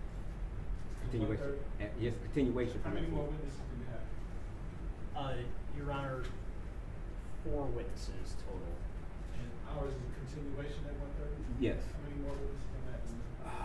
I'm not sure, maybe 3 or 4 if I had to guess. Is Maybe that the 4. one I was supposed to look at, this 4-hour video? It's the one we did last Friday. I'm not sure how long the video he wants you to look at, but it's a substantial video, yes. Your client's statement? I think that's a 4-hour video I'm supposed to look at. So I don't think any more witnesses have to call it, right? I'm not sure. I mean, I don't have any witnesses, but the prosecutor may call some other witnesses, but I can't speak for him. I think it was just me looking at the video, so let's set it for 1:30. On Tuesday, Your Honor? Yes. Okay, thank you. Tuesday, January 23rd at 1:30. How will we continue? Thanks.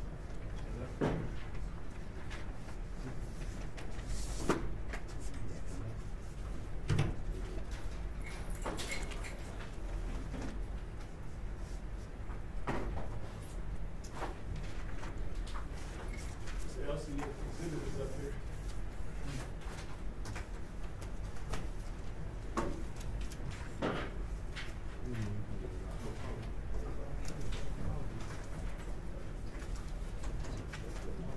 Oh, up there, I'm sorry. Excuse me, can I grab the stick mic?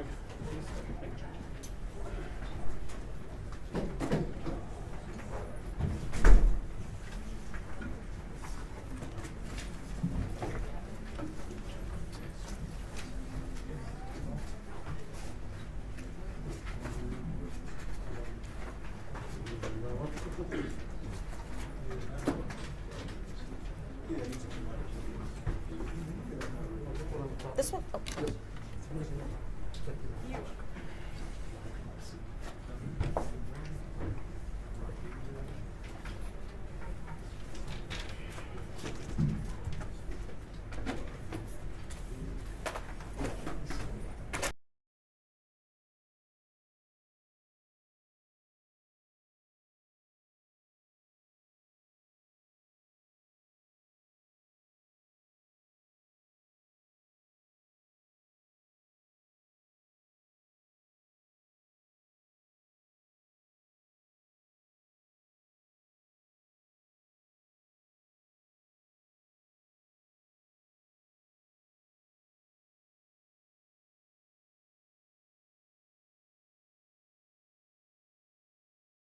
Thank you for doing it for me, Nick. We appreciate your time here on Live Now from Fox.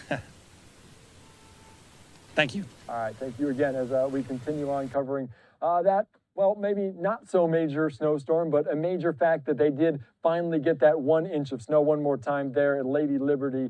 Snow on the ground there as well. Certainly a pretty sight to say the least. And of course, don't forget to follow along Fox Weather, stream Winter Storm Headquarters, search, watch Fox Weather on any browser.